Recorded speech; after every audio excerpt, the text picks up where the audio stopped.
Ганцхан алхахад 7 бэр газар туулдаг готл, үл үзэгдүүлэгч нөмрөг, шиддэн, шулуум, шившлэг гэдэг зүйл жигнэсээ байдаг. Ингари гэдэг улсад маркет чиппинг гэдэг нэгэн жижигхэн хот байдаг. Энэ жижигхэн хотод Софи Хатер гэр бүлийнхнийхээ хамтаар амьдран суудаг.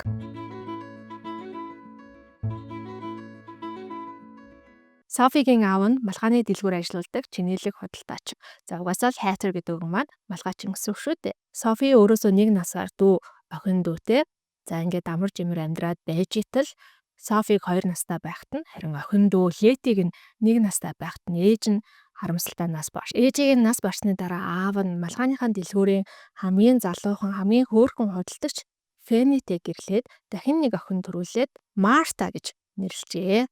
Ингари улсад 3 хүүхэдтэй айлын хамгийн том хүүхэд нь болж төрөх юм бол чи хамгийн азгүй, хамгийн бүтлгүй гэж үздэг юм байна л да. Хэрвээ 3 хүүхэд гуруулаа өөрсдөө алдар нэр, алт мөнгө, хувь тавилангийнхаа эрэлт гарах юм бол хамгийн түрүүнд хамгийн томоор хамгийн том хүүхэд нь бүтлгүүддэг. Дараа нь удаа хүүхэд нь бүтлгүүд нь харин хамгийн бага нь азтай гэдэг шиг хамгийн бага хүүхэд нь дандаа азтай, ерөөлтэй байх болно гэж энэ улсын хүн үздэг юм байна. За яагаад ингэж тэгдэг вэ гэхээр энэ улсын хүмүүс үлгэрт аягүй хитэгдэм байна л та. Тэгээ үлгэрийг яг аваад үзэх юм бол дандаа л айлын томууд нь бүтлгүүтэй, дунджуул нь арай бага бүтлгүүтэй хамгийн бага нь хамгийн азтай байдаг. Жишээ нь 3 тоорой үлгэрийг бүгдээрээ аваад үзье л та. Тэгэнгүүт хамгийн анх тоороо нь сүрлэр байшин бариад бүтлгүүддэг, дундах нь модоор байшин бариад бүтлгүүддэг. Харин хамгийн бага дүүн тоосгоор байшин бариад чонноос 2 ахыгаач өрөөж аварч үлддэг. Энтэй яг адилхан ах トゥ гримийн бичсэн ах トゥ 3 гэдэг нэртэй үлгэр байд юм байна. Тэр үлгэрт болохоор нэг өвгөн 3 хүүдээ та 3 дэмдлэгийг хэрч хийсээд өөрсдөө хамгийн чухал гэсэн чадруудыг сурч ирээд надад үзүүлэх юм бол би та нарт өөрийнхөө байшинг өвлүүлж үлдээнэ гэж хэлдэг. За мэдээж 3 хүүхэд нь 3 тишээгээ салж аваад гуруула маш мундаг чадвар эзэмшээд ирдэг. Хамгийн том хүн дахиж явж байгаа морины таахыг дахиан дундаа сольж чаддаг. Тийм эрдэм суралцсан байдаг. Дунд хүн болохоор дахиж явж байгаа морины дил сүүлийг нь засаж чаддаг. Тийм чадвар сурсан. Харин хамгийн бага дүү нь бол толгой дээрээ сэлэн мэргүүлээд бороо орж явахт нэг ч борооны туслыг өөр төр унгаахгүй тийм хурдан эргүүлдэг чадвар сурсан юм байна л та. Гурлаа л айгүй мундаг чадвартэй. Гэтэ хөгшин аав нь аль хүүхэдтэй байшингаа өгсөн бол бага хүүхэдтэй.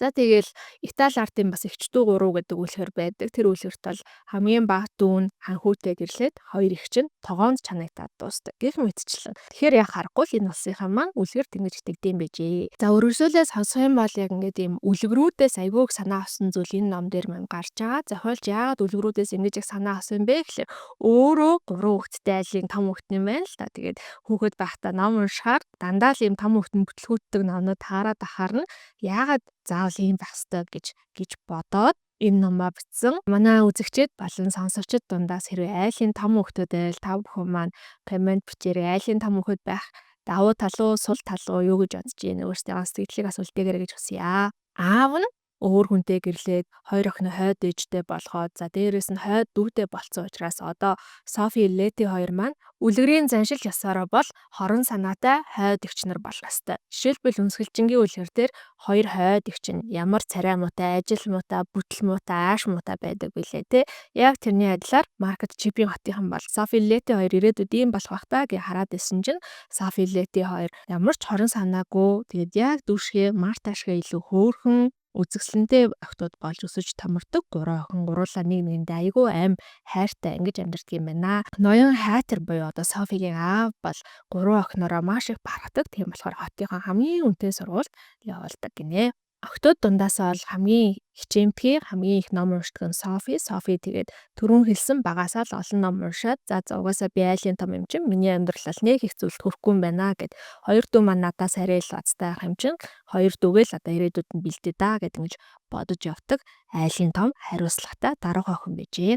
Тэгжэл тэр жилийн хавар нь маркет чипийн хотынхны дунд цөлийн шулмын талаар хов жив тархаж эхэлсэн гинэ. Цөлийн шулан бол хааны охины амь насанд нь занал хийлсэн. Тэгээ хаан өөрийнхөө шидтэн Сулейманыг очоод цөлийн шулмыг устгаад ирээ гэж явуулсан чинь Сулейман нь юун цөлийн шулмыг устгах байтугай өөрөө өөртөө орж сургуу алга болсон гэдэг яриа тэр хотоор ер нь нэлээд дарахад байсан. За цөлийн шулмын тухай цуу яриа гарсны дараахан хэдэн сарын дараа маркет чипийн хотын иргэн тойронд байдаг уул толгодуудаар одоо манайхаар бол зүрх уул гэдэг ч юм уу, чингэлтэй уул, богд уул гэдэг шиг иймэрхүү уулууд тойроод байгаа. Энэ уулууд дээр нь болохоор 4 хар яндантай гаднаасаа нэг үзэсгүй муухай өндөр хар цайз хэрэн хэсүүчилж яваалсан гинэ. Тэгэхээр та буруу сонсоогүй, энэ цайз нь угаасаа өөр ингээ яг явдаг буюу нүүдэг цайз байгаамаа. Энэ цайзаас болоод маркет чипингийн иргэд бол айц хүүц давтж байгаа. Энэ нөгөө цөлийн шулмын цайз юм шүү гэж цөлийн шулм өмнө бүр 50 жилийн өмнөөс Ингарын улсад хүчээ аваад маш аимшигтай хэрэг тарьсан ийм шулам юм байна л да. Тийм учраас хүмүүс энэ цайз цөлийн шулмынх байх үедээ гэд маш их айж исэн ч гэсэндээ удалгүй энэ бол цөлийн шулмынх биш. Харин тэрнээс ч дутхгүй хорон санааттай шидтэн хаавал гэдэг хүний одоо цайз юм байна гэдгийг мэдж авч байна. Хаавалч гэсэндээ цөлийн шулмаас ямар ч ялгаагүй хорон санаатай. За тэгээ дээрэс нь бүр залуу охтуудын сүнсийг нь сорж зүрхийг нь идэж өөрийгөө баясгадаг гэдгээрээ нэрд гарсан учраас маркет чипингийн иргэдийн бол айц сүтс нь бүр дээшээ болоод залуу охтууд нь өдөр шоройгоорч байтугай өдрийн цагаарч ганцаараа гэр гэрээсээ гарахаа болсон гинэ. Манай номын гол дүр Софи болон түүний хоёр дүү ч гэсэндээ эдгээр охтын адилаар гэр орноосоо гарахаа болоод байж исэн чинь гай газар дороос гахаа модон дороос гихчээр Софигийн аав ноён хайтар нас барчгаж гин. Гэтэл Софигийн аав нас барсны дараа нэг зүйл тодорхой болсон. Аав нь 3 охиндоо хэтэрхий хайртай байсан учраас маш их хэмжээний үр зээл тавиад охтуудаа тэр нэр хүндтэй сургуульд явуулдаг байсан юм байна. За тэгээд аавынх нь ажил явдлынхаа дараа Фэни буюу одоо хойд ээж нь 3 охиноо уртаа суулгаж агаад та гурыг үүнээс хойш түүнээс цааш яг гурван гिचэн гэртээ тижээж чадхааргүй боллоо. Тийм болохоор та гурыг 3 газар руу хуваарлаад одоо дагалдан буюу apprentice гэж ярьдаг шүү дээ. Нэг юм мужааны дэргэд apprentice хийж агаад мужаан болдог. Төмрийн дархны дэргэд apprentice дагалдан хийж агаад төмрийн дархан болдог гэд ийм одоо зүйл таврыг явуулахар болсон гэд хэлнэ. Дунд охин Летигээ маркет чипинг хотод байдаг Сезаре гэдэг гэр бүлийнхний ажилладаг нарийн бовны газар дагалдангаар оруулахар болсноо хэлнэ. Харин бага охин Мартагаа болохоор Dead Folding гэдэг одоо өөр хотод гэх юм уу өөр тосгонд байдаг. Хадагта Fairfax гэдэг тэдний гэр бүлийн найз нэг юм дунд иргэм насны шиддэг эмэгтэй байд юм байна. Тэр шиддэг эмэгтэйн гэрт нь түр одоо байлгаар шиднэ. Яг л Марта дөнгөж 14-5 настай учраас бас арайч дагалдан болох болоогүй байна гэж ингэж хэлдэг. За тэгэнгүүт Софи маань бодож байгаа юм. Фэни бол маш ухаалаг шийдвэр гаргалаа. Лети айлын дунд түүхэд юм чинь мэдээж надаас бол бүтэлтэй азтай одтой байх хэдий ч Марта шиг азтай одтой байж чадахгүй учраас түүнийг ингээд олон эрэгтэй хүнтэй таарад аль нэг ингээд сонгоод гэртгэн гэр бүлийн амьдрал зохиох бүрэн боломжтой тийм газар руу явуулж байгаа юм байна. Марта бол айлын баг хүүхэд юу ч хийсэн амжилт олох учраас Мартаг одоо илүү олон боломж үүд хаалга нэгдэх тийм газарт аваачиж тавьж байгаа юм байна гэх. Өөрийгөө бол аль хэдийн хүлээн зөвшөөрсөн. Би угаасаа эндээ үлдээд малгааныхаа дэлгүүрийг ашиглах юм байна. Фэни ч гэсэндээ яг л тэгж хэлдэг. Софи айлын том нэмчин эндээ үлдээд малгааныхаа дэлгүүрийг ашиглахад надад туслаа гэж хэлсэн. Маргааш нь хоёр дүн хоёулаа тэрнийхээ уутанд хувцсанараа хийгээд өөрсдийнхөө хуваарлагдсан газар руу яваад өгдөг. Софи болохоор малгааныхаа дэлгүүрт худалдагч нэг өдөр хийж үзэн. За тэрний дараа бол малгааныхаа дэлгүүрээ яг залгаа арын өрөөнд нь ороод өдөржингөө малгааг чимгэлдэг тийм ажил хийдэг. За малгаа гэхэлэр бидний хувьд малгааны соёл бол өвлийн носон малгай, сарвчтай малгай, зуны нарны малгай гэд арай цөөхөн байдаг бол энэ зохиол маань болохоор Английн зохиолч хүн бичсэн. Тэгэхээр Английн нөгөө малгааны соёлыг илүү төсөөлөөд унших хэрэгтэй юм шиг санагдсан. Одоо ингээл нөгөө Английн хааны гэр бүлийнхэн ямар нэгэн олон нийтийн арга хэмжээ зохиохоор тэрэнд нь уригдсан зочид ингээл ямар олон өнгийн сонирхолтой содон малгаанууд өмсч очдог билээ те. Яг тэрийг төсөөлөх хэрэгтэй юм байлээ. За тэгээд Софи маань бол цэцэг, жимс, лав, тууз, торог одоо тор юу гэдгийг энэ бүх зүйлийг ашиглаад малгаануудыг маш гоё чимгэлж хэлдэг. Ер нь малгааны дэлгүүрт ажиллана гэдгийн нэг давуу тал нь юу гэдэг юм бэ гэхээр айгүй хэм нөгөө хов жив цуу яриа орж ирээд байнга юм up to date одоо мэдээлэлтэй байдаг юм байна л та. Софи малгааны дэлгүүрт ажиллаж эхлэх үед бол цөлийн шулам шидтэн хаавлын талаар цуу яриа ховж айгүй хөөсөн бол нэг сар орчмын дараагаас малгааны дэлгүүрээр дүрэн Летигийн талаар ховж өгд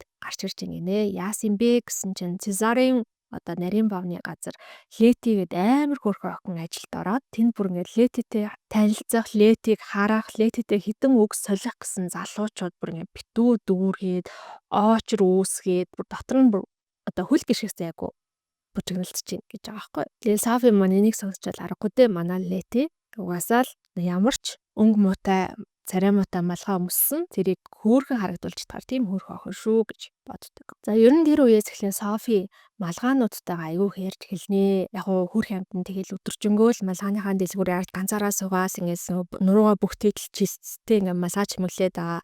Одоо өөр хүнтэй ярих боломж олдох байгаа учраас малгаануудтайгаа ингээд ярьж гэлж байгаа. Тэгээ малгайтайгаа ярьтаа яа гэм бэ гэхээр энэ малгайг ямар хүн өмссөн байх вэ гэж төсөөлж байгаад ярьдаг юм байна л да. Жишээлбэл нэг юм ногоон малгай байхдаа чи ингээд яг хаврын навч шиг залуухан харагдаж байна гэдэг ч юм уу тийм ээ. Эсвэл нэг юм мөөгөн бор өнгийн малгай чимгэлжсэн аа чамд маш өндөр хэрэгэн зэрэгтэй хүнд орлоо гэдэг малгайгаа одоо өрөөгöd байгаа гэсэн удахгүй 5 сарын 1 буюу Майн баяр болох гэж байгаа. Тэгээ Майн баяр болох гэж байгаатай холбогдуулаад хүмүүс ч гэсэндээ илүү их малгай авах болж байна гинэ. Тийм болохоор дэлгүүрт Софи бас хэрэг болоод Софи өдрийн цагаар нь малгайны дэлгүүртээ худалдагчаа игээд оройн цагаар нь малгайгаа чимэглээд бүр л завгүй болж байгаа. За тэгсэн Софигийн нөгөө магтаад яриад исэн малгаануудыг сурч асууж орж ирж байгаа хүмүүс мэрсэр гарч ирж байгаа гинэ. Хотын дарга ихнэр нэг юм хаврын навчиг залуухан харагдуулж исэн гоё малгай өмссөн байсан. Тийм малгай байна уу гэдэг ч юм уу асууж орж ирээд тэгсэн нэг удаа дэлгүүрээр нь орж ирсэн хүмүүс нэг ийм хов яриа явж байна. Джейн гээд Софигийн үеийн нэг охин байдаг юм байна л да. Тэг үсээ амар муухай тайруулаад ерэн ч царай муутай охин. Тэгээд нөгөө Софигийн чи өндөр хэрэгэм зэрэгтэй хүн чамд дурлнаа гэж хэлсэн байсан. Тэр бор малгайг авч өмсөд бүр л зохимжгүй болоо гараа явсан. Тэгсэн чинь тэр охинд нэг гүнтэн дурлаад тэгээд тэр гүнтэнтэйгээ нууцаар хурмаа исэн гэдэг ийм цоо яриа сонсогдож байгаа. За энэ цоо яриаг сонсоод Софи бүр өөрөө ирэхгүй гэж бодож байгаа. Энэ дэлхийн бүх сонирхолтой үйл явдлууд надаас л өөр бусад бүх хүнд тохиолдоод байна да. Би ингээд гүнтэнтэй нууцаар гэрлэх ч юм уу те бүр тийм том адал явдал хүсэхгүй. Гэтэ надаа жоохон ч гэсэн адал явдал амьдрал минь жоохон ч гэсэн сонирхолтой болдгүй багтаа гэж бодоод тэнгүүтээ за би ерөөсөө дүү лэти дээр очиж уулзъя. Сезарын одоо нарийн баавны газар очиж уулзъя. Ядчил тэр нь миний амьдралд илүү сонирхолтой нэг зүйл болно штэ гэж боддог. Боловч ягаад ч юм янз бүрийн шалтгаан өөрөө ингээ гаргаж ирээд ерөөсөө явдаггүй. Ганцаараа ингээл хүмүүсээс нийгмээс тусгаарлагдал байгаад тахаар буцаад ирнэ хүмүүсийн дундор айгүй хэцүү болдог штэ тий. Яг л Софид ч гэсэндээ тийм зүйл болоод байгаа гэсэн үг. За ингэсээр байтал 5 сарын 1 буюу Майн баярын өдөр болоод Софи өөрийнхөө зоригийг чангалаад дүү лэтэтэйгээ уулзахаар ямар ч хэлсэн дэлгүүрээсээ гарна саарл даашин зүмссэн дээрээс нэг юм саарл алчуур нөмөрцөн. Тэгтээ ингээ олон хүний газар олон хөлийн газар явсан чинь бүр өөрийн ирэхгүй биеэ чангалаад биеэ хураагаал аль болох юм нөгөө гудамжны дэ булан савыг ингээ бараадал яваад байдаг. Тэрш тэгж жагаад нэг юм төв талбай дээр ирсэн чи аюу гой мөнгөлөг ганган хүрэмтэй нэг залуу ирээд яриа өднөө. Тэгсэн Софи бүр тэр залуугаас амар цочоол айгаал шууд л ингээл хаалганы араар ингээд нуугдах гад оролцсон чинь нөгөө нэг яриа өдгсөн өндөр царайлаг өргөн шанаатай намирсан шаргал үстэй тэр залуу бүр тэр охины тэгж их айн гэж бодоогүй учраас яна уучлаарай би зүгээр л чамайг уух юмар дайлах гэж хэлсэн юм аа. Чи ингээд надаас битгий ингэж айлтаа саарл хулгана минь гэд одоо хөөрцөн өрөвцсөн байдлаар хэлж байгаа юм. Софи гэсэн чинь өөрөөсөө бүр амар санаа зовоод Софи чинь 18 настай охин штэ тий. Нөгөө залуу нь болохоор Софигийн нүдээр бол ингээ 20 нилийн гарцсан. Жохон хөгшин залуу гэж харж байгаа байхгүй. Тэгээд өөрийнхөө ингэж амар айж цочиж хариу үйлдэл үзүүлсэндээ өөрөө айгу ичээд үгүй би айгу завгүй явчихна би дүүтэйгээ уулзгаа явж ингэж хэлэнгүүтээ хажуугаар нь сүр сар хийж гараад явсараа байгаа Цезарын нарийн баавны газар очиж байгаа. Цезарын нарийн баавны газар очсон чинь Лети нугасаа худалдагч хийж байгаа. За тэгээ баярын өдөр дээр нэмээд нөө Летиг харах гэсэн залуучууд тэрнгээр бүр пик дүүрэн тэгээ бүгдээрээ яг Летигээс худалдаа авалт хийх гэж байгаа. Лети наша анхаарлаа хандуултаа гэд тэгээ Софи болохоор арай гэж нэмдүүх анхаарлыг татаад дэлгүүрийн артлын нэг өрөө рүү орж байгаа байхгүй. Дэлгүүрийн артлын өрөө рүү орсон чинь дөөн ингээд Софиг харж ирсэн аа. Ихчээ би Лети биш Марта байна гэж хэлдэг. Софи бүр гайхаад яа харахгүй үүдсэн ингээд Лети хараа суугаад байдаг. Гэтэл өөрийгөө Марта гэдэг. Тэгээд нилээ ингээд сайн ажилласан чинь нэрэл биеийн хилэмж мүлэмж нь бол Мартатай илүү төстэй байна гинэ. Тэгээ юу болсон бэ гэсэн чинь Марта Лети хоёр байраа салцсан. Яг үнэндээ бол Лети өөрийнхөө оюун ухааныг ашиглаад цаашаа сураад шидтэн болоод илүү өөр амьдралаар амьдрахыг хүсэж исэн. Марта болохоор тийм амьдралыг хүсээгүй юм байна л да. Тийм болохоор Марта хадтай Fairfax-д очиод 14 хоногийн дотор өөрийгөө Лети шиг Летиг өөр шиг харагдуулдаг тийм шившлэг сурангуудаа царайгаа хуургаад тэгээд энэ хоёр банд захидал бичиж хуйлдчихад байраа сэлцэн гинэ. Софи бүр гайхаад За яах вэ? Лети ингээд ухаанаараа амьдрах амьдралыг хүсэж идэх юм байж чи тэгвэл яагаад энэ дагаалээ гэсэн чинь Мартин амар хөөрхөн. Яагаад гэвэл би хурдхан хүнтэй суугаад 10 хүүхэдтэй гэр бүл болохоор байна гэсэн. Софи бүр бараг цочоод сандлаасаа унах шахна. 10 хүүхдээ чи чин дөнгөж 14 тавтаа штэ гэсэн чинь тийм ээ мэдлгүй явах тэ тэрийгэ. Гэхдээ би 10 хүүхэдтэй болохын тулд эрт хүнтэй суух хэвээр. Би ихтэй өнөөдөр маргааш суuna гэж байгаа юм бишээ. Эндээ хэдэн жил ажиллачаад хүнтэй гэрлэнэ. Тэгээд 10 хүүхэдтэй болохыг мөрөддөг Софи хямрал барцсан. Би ч одоо хоёр дүүгээ ерөөс энэ хугацаанд таньдаггүй байсан юм шүү гэж боддог. Тэнгүүтээ Марта болохоор Софид нэг айгүй ухаалаг зөвлөгөө өгдөө. Тэр нь юу юм бэ гэхээр Софи та бол тэр дэлгүүрт насыг барахааргүй тийм ухаантай сайхан сэтгэлтэй хүн штэ гэж хэлж байгаа. Софи болохоор өөрийгөө ерөөсөө тэгж боддоггүй. Бас нэг юм өөртөө итгэл баг гэдэг асуудал бол Софид байдаг. Тэгээд гисэн чинь Софигүй юу гэжтэй би угаасаа л айлын том хүүхд юм чи миний хувь тавилан л тэр ухааны юм ярьсан чинь үгүй ингээ малгааны дэлгүүр сүүлийн үед таны ачаар ашигтай орлоготой байгаа. Та яагаад гэвэл маш олон гоё ингээ малгаануудыг чимгэлж зарч чадж байгаа. Ээж бол таныг тэр дэлгүүрт өдөржингөө зарцалж орхичвол өөрөө ингээл гадуур таны ачаар олсон мөнгөийг чи үрээл гоё палаж аваад өмсвөл тэр байтугай бүр шин байшин аавна шин байшнаа засварын хилэн гэсэн ярьсан явж илээ штэ. Танд аягүй бол цалин ч өгдөг бах та гэсэн чи Софи. Би дагалдан юм чи яалаа гэж цалин авах вэ гэсэн чинь дүүн би ч гэсэн дагалдан гэтээ би цалин авдаг та сайн бодоорой та бити манай ээжэд ашиглуулаарай гэж хэлнэ. За ингээд Софи за гэртээ ирчээд дүүгийн хайсныг бодоол нэрээ фэний намайг ашиглаад байгаа юм болов гэ. Тэгээ хойд ээжтэйгээ тэр оройно ярьдаг аахгүй надаа та цалин өгсдөө бусуу гэсэн чинь дэлгүү авах нэрээ би чамтай энэ талаар маргааш ярих гэ. Гэхдээ маргааш нь 3 оны дарааш 7 оны дараач дахиад тэр асуудал хизээж хөгдөхгүй. Тэнгүүд нь Софи энэ нэрээ яг намайг ашиглаад байгаа юм байна да гэдэг мэдрэмжтэй болдог. За ингээд ашиглуулж байгаа юм шиг мэдрэмжтэй амьдрал нь уйтгартай ингээд бухимдалтай дэлгүүртэй худалдах чигээ өдөр сууж исэн чинь гэнэт дэлгүүрийн юм нөгөө хаалга нэхэр хонх дуурдаг шүү дээ. Хонх дуураад гаднаас Софигийн амьдралдаа урд өмнө харж байгаагүй хамгийн ганган үйлчлэл очиж орж ирнэ. Тас хар даашин зөмссөн. Гэтэ даашин зэн яг алмазар чимгэлцсэн юм шиг ерөөсө гялалзаж гялтанаал урт улаан хүрээстэй цагаан царайтай царайлаг үнэхээр гоё эмэгтэй байсан гинэ. Гэхдээ тэр эмэгтэйгээс илүү тэр эмэгтэйг дагаж орж ирсэн залуугийн царай Софиг гайхшруулад байсан. Яагаад гэвэл тэр залуу Софи руу бүр ингэж маш аимшигтай гарцаар ширтээд байсан. Нөгөө эмэгтэй чинь дэлгүүрт орж ирвэл өө энэ малгайчин ч тийм байна, тэр малгайчин ч ийм байна гэж бүх малгайг нь голж хэлж ийн гэж Софигийн жоохон дургуун нүрэл та малгай авахгүй бол яг ч манай дэлгүүрт орж ирсэн юм гэтгсэн чинь та Софи хаатар мөн үү гэж тэгжээ. Мөн гэтгсэн чинь цөлийн шулуунтай өрсөлдөг гэсэн хүний гэрт би угаасаа очтیں۔ Чи ер нь хэн байх нь хамаагүй би чамайг цогцоог олно гэснээр нүүрнийх нь урдуур гараад аллна. Софи гайхаа та цөлийн шулуун юм уу гэсэн чинь хоолой нь бүр ингээ сөөцөн айсандаа болоо. Тэгж сонсогч ийнэ. Тэгсэн нөгөө залуугийн нөгөө аимшигтай хараад байсан харц нь улам аимшигтай болоод Софи бүр юуг ингэж амар хараад байгаа юм болоо гэд дотроо бодоо байжсэн чинь нөгөө цөлийн шулуун чи надад хараалгуулснаа хинч ярьж чадахгүй гэж нэмж хэлжээд дэлгүүрээс гараа явчих. За тэгэнгүүт Софи бол цөлийн шулмыг дагаж орж ирсэн залуу яагаад өөрийг нь тийм аимшигтай ширтээд байсан юм болоо. Би нүүрэн дээр ямар нэгэн болцсон юм болоо гэж бодоо Софи нүрээ тэмтрээд үтсэн чинь нүүр нь зөөлрсөн, хуучин, үрчлээдсэн савх шиг мэдрэгч юм нэ. Гараа харсан чинь гарынх нь хурууных нь уюуд нь мойничсан. Яг л хөгшин хүний гар. Дайшнасныхаа хормоог сөхөөд үтсэн чинь бараг л 90 гарсан хүний хөл болов гэмээр юм хатангаршсан туранхай хөл харагдчихна юм. За ингээд Софи айжуухан майжганаад талын өмнө очиж харахтаа цочоогүй. Яагаад гэвэл тэр аль хэдийн өөрт нь юу тохиолдсон гэдгийг ойлгоцсон байсан.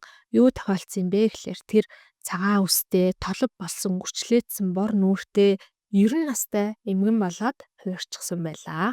Софи гэхдээ өөрийгөө хараад гайхаж цочсонгүй харин ч иш чим нь одоо л яг жинхнээсээ дотор гүнчин гаднаач гэсэн ил гарч байгаа юм шүү. Үгүй яах вэ? Ядчил шүдэн бүтэн эрүүл чиргэл эмгэн байна да гэд өөртөө хэлдэг. Тэгээд бодож байгаа юм. За ямар ч гэсэн гэртээ байж болохгүй яа гэвэл Фэни тэрийг хараад шоконд орно шүү дээ. Гэрээсээ явах хэвээр яаж иж жагаад одоо энэ хараалаа буцаалгах хэвээр гэж бодоод жоохон талах бяслаг хідэн зоос энэ төр нэг богцонд хийж аваад элгүүрээ хаалтдаг дэвчгийн гадагшин харуулад тавиад явж байгаа юм аа. Хаашаа явж байгааг мэдгүй ямар ч сан хандсан зүгтээ нэг учир нь олтон нэцтэй ямар нэгэн газар очивол тэгээд дүүнэртээ тэндээсээ хил хүргэе гэж шийдээд явдаг. Маркет чипийн хотоос гараад нилээ явж исэн чинь Луи мөчн нэр нь таг яг гэж дуугараал нилээн л хөшүүн байна гиндэ. Тэгэл Софи дотроо бодож байна. Гэхдээ нэг сайхан мод исэн бол олоо тулчихгүй юу гэсэн чи яг тэр мөчөд хажууд нь байсан юм бүтэн дундаас нэг юм өндөр сайхан мөчөр цууцаа харагдаж байна гинэ. Очоод нөгөө мөчрийг чинь зулгааж гараад ирсэн чинь яг үнэндээ бол мөчөр биш манууханы хөл байсан юм байна. Тунхуун толгойтой тэгээд юм самбирсан хар хувц өмссөн мануухаг Софи босгоод үлдээчихэж байгаа. Тэгээд цаашаа үргэлжлүүлээд явж байгаад нилээ ядраад талх бясалгаа идэхээ суусан чинь дахиад ойролцоох бүтэн дотроос нэг юм нохоо гинх дуу гарсан. Очоо харсан чинь хөрхи нөгөө нохооны чинь ингээд хүзүүвч уян антер нэг юм бүдүүн мод цодон ингээ орооцолсон нөгөө нохоо ч маар боож өгөхийн даваан дээр байна гинэ. Тэгээ Софи уулан залуу охин бахта нохооноос амар айдаг байсан ч гэсэндээ хөршийн эмгэн болсон чинь тэр нь өөрчлөгдсөн. Нохооноос ямар ч айх зүйл авахгүй нөгөө нохоог чи сулж өгсөн нөгөө нохоо ч баг өөдөөс нь хазах гэж нэг архирснаа цухтаа яадаг ч нэ. Софи ч найз минь чинь яасан ч найзгүй юм дээ хүн чамайг аваад очин чи намайг хаазах гэлээ гэх мэтчлэн одоо аман дотроо буфтнаад өөрөөс аман дотроо буфтанж байгаагаа шоолоод за ер нь хөвшин эмэгчүүдийг хараад тахад дандаа л ингэж аман дотроо буфтандаг гэд дотроо бодоод яриад байгаа байхгүй. Тэгсэн харин тэр нохооны хүзөөч орооцсон байсан бүдүүн модон дунд нэг аюу айтайхан ингээд засаад бүр цэвэрлээд яг ингээд хөл толгой эзэн таяг байна. За ингээд таягтай болоод цаашаа нилээ явж байгаа. Цаашаа нилээ явсан өөдөөс нь нэг 40 орчим насны эрүүлж хэрэг биетэй хончин залуу ирж явна гинэ. Тэн Софи бас өөрийгөө шоолоод үгүй өнөө өглөө л би энэ хүнийг харсан бол 40 орчим настай хөвшөө ах гэд бодох байлаа. Гэтэл одоо миний нүдэнд сайхан залуу хүү харагдчихэш хүний амьдрал гэж сони юм аа гэж бодоод байгаа байхгүй. Энэ айгүй хөөрхөн. За ингээд цаашаа үргэлжлүүлээд хаа хүрхэж мэдэхгүй явж исэн чинь мэдээж орой болно, оройн сэрүүн болно. Салхич илүү ширүүсээ тэглэн Софи ч гэсэн одоо яаж ч бодсон 90 настай эмгэн хүн болсон учраас хол явж чадахгүй бүр ядраад хэлж байгаа. За нэг толгод дээр гараад суугаад эргээ харсан чинь маркет чипийн хот нь яг үндэ нүлмий доор нь ийм ойрхон харагдаж байна гэж байгаа байхгүй. Софи тэгээд гүй энэ ч одоо бүтэн өдөржингөө алхаж өөрийнхөө байшингийнхаа дээр нь л гарч байгаа юм уу арайчтэй гэж бодоод тэгээ одоо яах вэ энэ шүнийг хаана өнгөрөөх вэ гэдэг асуулт гарч ирнэ. Буцаад маркет чипэн рүүгээ явах юм бол шүн дунд болчихно хитрхи оройтчихно. Тэгэхээр яаж шутсан цаашаа явсан дээрээ цаашаа яваад айглаа уйглаа л нэрэ нөгөө толгод руугаа ингээл давх гал яваал исэн гинэт өөрөөс нь ч илүү чанга айхалж уйглах чимээ гарч ий. Тэрний юу юм бэ гэхлээр нөгөө шидтэн хорон санаад шидтэн хаавлын нүүдэг цайз нь урд нь 50 алхмын зайтай яриа зогссон байна гинэ. За тэнгууд эмгэн ерөөсөө энэ цайзын яндангаас нь том хар утаа гарч байгаа юм чинь энэ цайзын хаа нэгтээ гой дулаахан гал асж байгаа. Тэр галын өмнө би ингээ сандал тавиад энэ хөшсөн ядарсан бие амраагаад унтвал ямар сайхан бэ гэдэг нэг тийм бодолд автангуудаа шууд цайз руу орох гэж зүтгэн. За цайз руу орох гэж бөө юм болно. Цайз ингээл хаалгыг нээхэр л өмнөөс нь нэг хүн ингээл цаа талаас нь хаалга ингээ булаацалтал хаагаал ингэж байгаа л арай гэж орсон чинь нөгөө хаалгын тэр булаацалтаж хааж исэн хүн нь болохоор Мартагаас нэг ганц 2 насаар ах болов гэмээр за тэгээ өөрөөс нь бол нэг толгой өндөр хүү байж. Софи хөөгднэж айсандаа шууд л чи арай над чиг юм хөвшин настай хүнийг ийм шүн оролсон хөөчгүй байгаа зтэй гэл гүг түлхээл өрөө гүйлгээл харсан чинь нэрнгээсээ өрөөний нэг одоо талд нь зуухан дотор гал дүрлцээд урд нь төршлөгтэй сандал тавьсан байна нэ. Софи чинь шууд тийшээ гүйж суугаал ёо яасан сайхан юм бэ. Ёстой сайхан байна. Хөвшөө хүмүүс чинь нэр үнэхээр ямар их ядарч зовдгийг би ч гэсэн мэддгүй амьдарч байжээ гэд дотроо бодож байгаа юм. Тэгснээ бас яаж дугаа ах вэ? Нөгөө хүүд чинь шидтэн хаавал тэлээрээ энэ цайз нуудахгүй нурж унах чих шиг вэ шүү гэсэн чинь нөгөө хүү чинь болохоор энэ цайз нурж ундгүй шившлэгтэй тэгээд ч хаавал одоо байхгүй гэж хэлдэг. Софи хаавал хайчсан юм бэ гэсэн чинь нөгөө хүн би хаавлын шав Майкл байна. Хэрвээ та хүсэх юм бол би танд хаавлын оронд туслая гэсэн чинь Софи зөвхөн надад л хаавал тусалж чаднаа. Тийм болохоор би эндээ хүлээгээ байж яа гэд өөртөө одоо цайзад гэх юм уу одоо толгой хорогдох газрыг би болгож байгаа. Тэгснээ хаавлыг ирэхээр намайг хүлээж байгаагийг хэлчээрээ намайг Софи гэдэг шүү гэж жоохон бодчихсон уу. Үгүй хөгшин Софи гэд хэлээрээ гэж байгаа. Софи шууд унтаад өгж байгаа дүр үзүүлчихэж байгаа. Нөгөө хаавлын шав Майкл чин яахаа мэдхгүй тэрүүнгээр ингээд жоох алхчихсан аа. За галтаа ганц нэг мод хийгээд тэгээ өөрөө одоо дээд давхар руу унтахаа гарч байгаа нь бол сонсогдож байгаа юм. Тэгсэн Софи шүн дунд хин нэгний хүрхрах дуунаар сэрнэ. Тэгсэн тэр хүрхэрсэн хүн нь өөрөө гэдгийг мэдээд бухимднаа. Тэгээд галын мод нь шатаад дуусах байгаа юм шиг харагдахаар ганц 2 мод тавиад галыг ажигласан чинь гал юм урт хөх царайтай, ногоон үстэй, жирнэлийн амтай, улбар шар одоо нүдтэй яг л юм нэг хүний нүүр царай шиг харагдаж байна гинэ. Софи тэгээ дотроо. Үгүй чи яасан ч хүнтэй адилхан царайтай юм дээ найз минь гэж бодож байгаа. Тэгээд за ер нь одоо би чиний амьдралаа яах вүлээ? Шившлээ хараалаа яах вүлээ гэж бодсноо. Хуулан чин шидтэн хаавал гэдэг нь аюу хүчрэхэр шидтэн гэж одоо энэ улсынхан мэднэ. Тийм болохоор шидтэн хаавуулаар хараалаа буцаалагч болох юм ээ. Гэтэ буцаад намайг залуу охин болгонгуудаа миний зүрхийг ч юм уу идчиж магадгүй гэж дотроо бодоод байжсэн чинь нөгөө галны чи ам нэгдээд чи хаавалд зүрхээ идүүлмээргүй байгаа мó гэж асуухад Софи минь хөрхий цоцсондоо олоод зүрхээр явчих шахнаа. Ингээд Софи галын савдаг Калсифертэй танилцсан. Калсифер бол Софиг ер нь цөлийн шулуумд хараалгасан байна. Их хүчтэй хараал хийлгсэн байна. За дээр нь нэмээд хараал хийлгсэн гэдгийг хүнд хэлж чадахгүй гэдэг хоёр дахь хараал бас байгаа маа гэдгийг бол ядах юмгүй төвөггүй тайлан мэдчихнэ. Софи тэгсэн чинь мэдээж Калсиферс гуйн штэ тий. Ингэж сайн мэдчихэм бол миний энэ хараалыг буцаагаад өгөөч гэсэн чинь Калсифер чиний хараалыг цуцлахын тулд би судлах хэрэгтэй надаа цаг хугацаа хэрэгтэй. Гэхдээ хоёулаа тохиролцоо хийвэл ямар вэ? Би ч гэсэн шидтэн хаавалтай гэрээ хийсэн. Хэрвээ чи миний хаавалтай байсан гэрээг цоцолж өгөх юм бол би чиний хараалыг чинь буцааж өгөө гэж хэлдэг. Тэнгүүд нь Софи жоохон бодож байгаа. За галын савдаг гэдэг бол их залжин нөхдүүд байдаг. Аюултай байдгаа гэж Ингари улс даяараа мэддэг. Тэгсэн Калсифер би энэ 100хан дотор хоригдоод энэ цайзыг хөдөлгөөд энэ цайзтай холбоотой, эд шидтэй холбоотой хаавлын шившлэг гэд бүх зүйлийг нь би хийж өгдөг. Би тэгээд эндээсээ хаашаач хөдөлж чаддгүй маддгүй гэж тэгсэн чинь Софигийн үр зүрх нь өвдөж эхэлж байгаа юм. Фэни өөрийг нь ашигладаг байсан шиг хаавал хөрхийн галын савдгийг ашигладаг юм байна гэж бодно. Тэгснээ Калсифер хэлдэг чи яг энэ цөлийн шулмын хараал дөртөөд 60 жилээр нас жоо орогдсон байна гэж хэлэхэд яг тэр мөчөд Софи за тэгвэл би чамтай тохиролцоо хий. Би чиний гэрээг чинь цуцлаад өгье. Одоо яаж над гэрээгээ цуцлахаа надад хэлж өг гэсэн чинь Калсифер гэрээг яаж цуцлахыг хинт ч хэлэхгүй гэдэг нь гэрээний нэг хэсэг. Тийм болохоор чи өөрөө энд байж байгаад ажиглаад сонсоод сэжүүр олж аваад бид хоёрын гэрээг цоцолж өгөө гэж хэлдэг байхгүй юу. Тэгсэн Софи би сэжүүр олж гэрээг чинь цоцолж өгөхийн тулд эрг хугацаа шаардах юм бэ гэсэн чинь 1 сар орчим болно гэж байгаа. Тэгээ тэр хоёр хоорондоо яриад за тэгвэл би энд 1 сар болоод чиний гэрээг чинь цоцолж өгье. Чиний гэрээг цоцлмогц чи яг миний хараалыг буцааж өгөөрөө гэж тохиролцсон.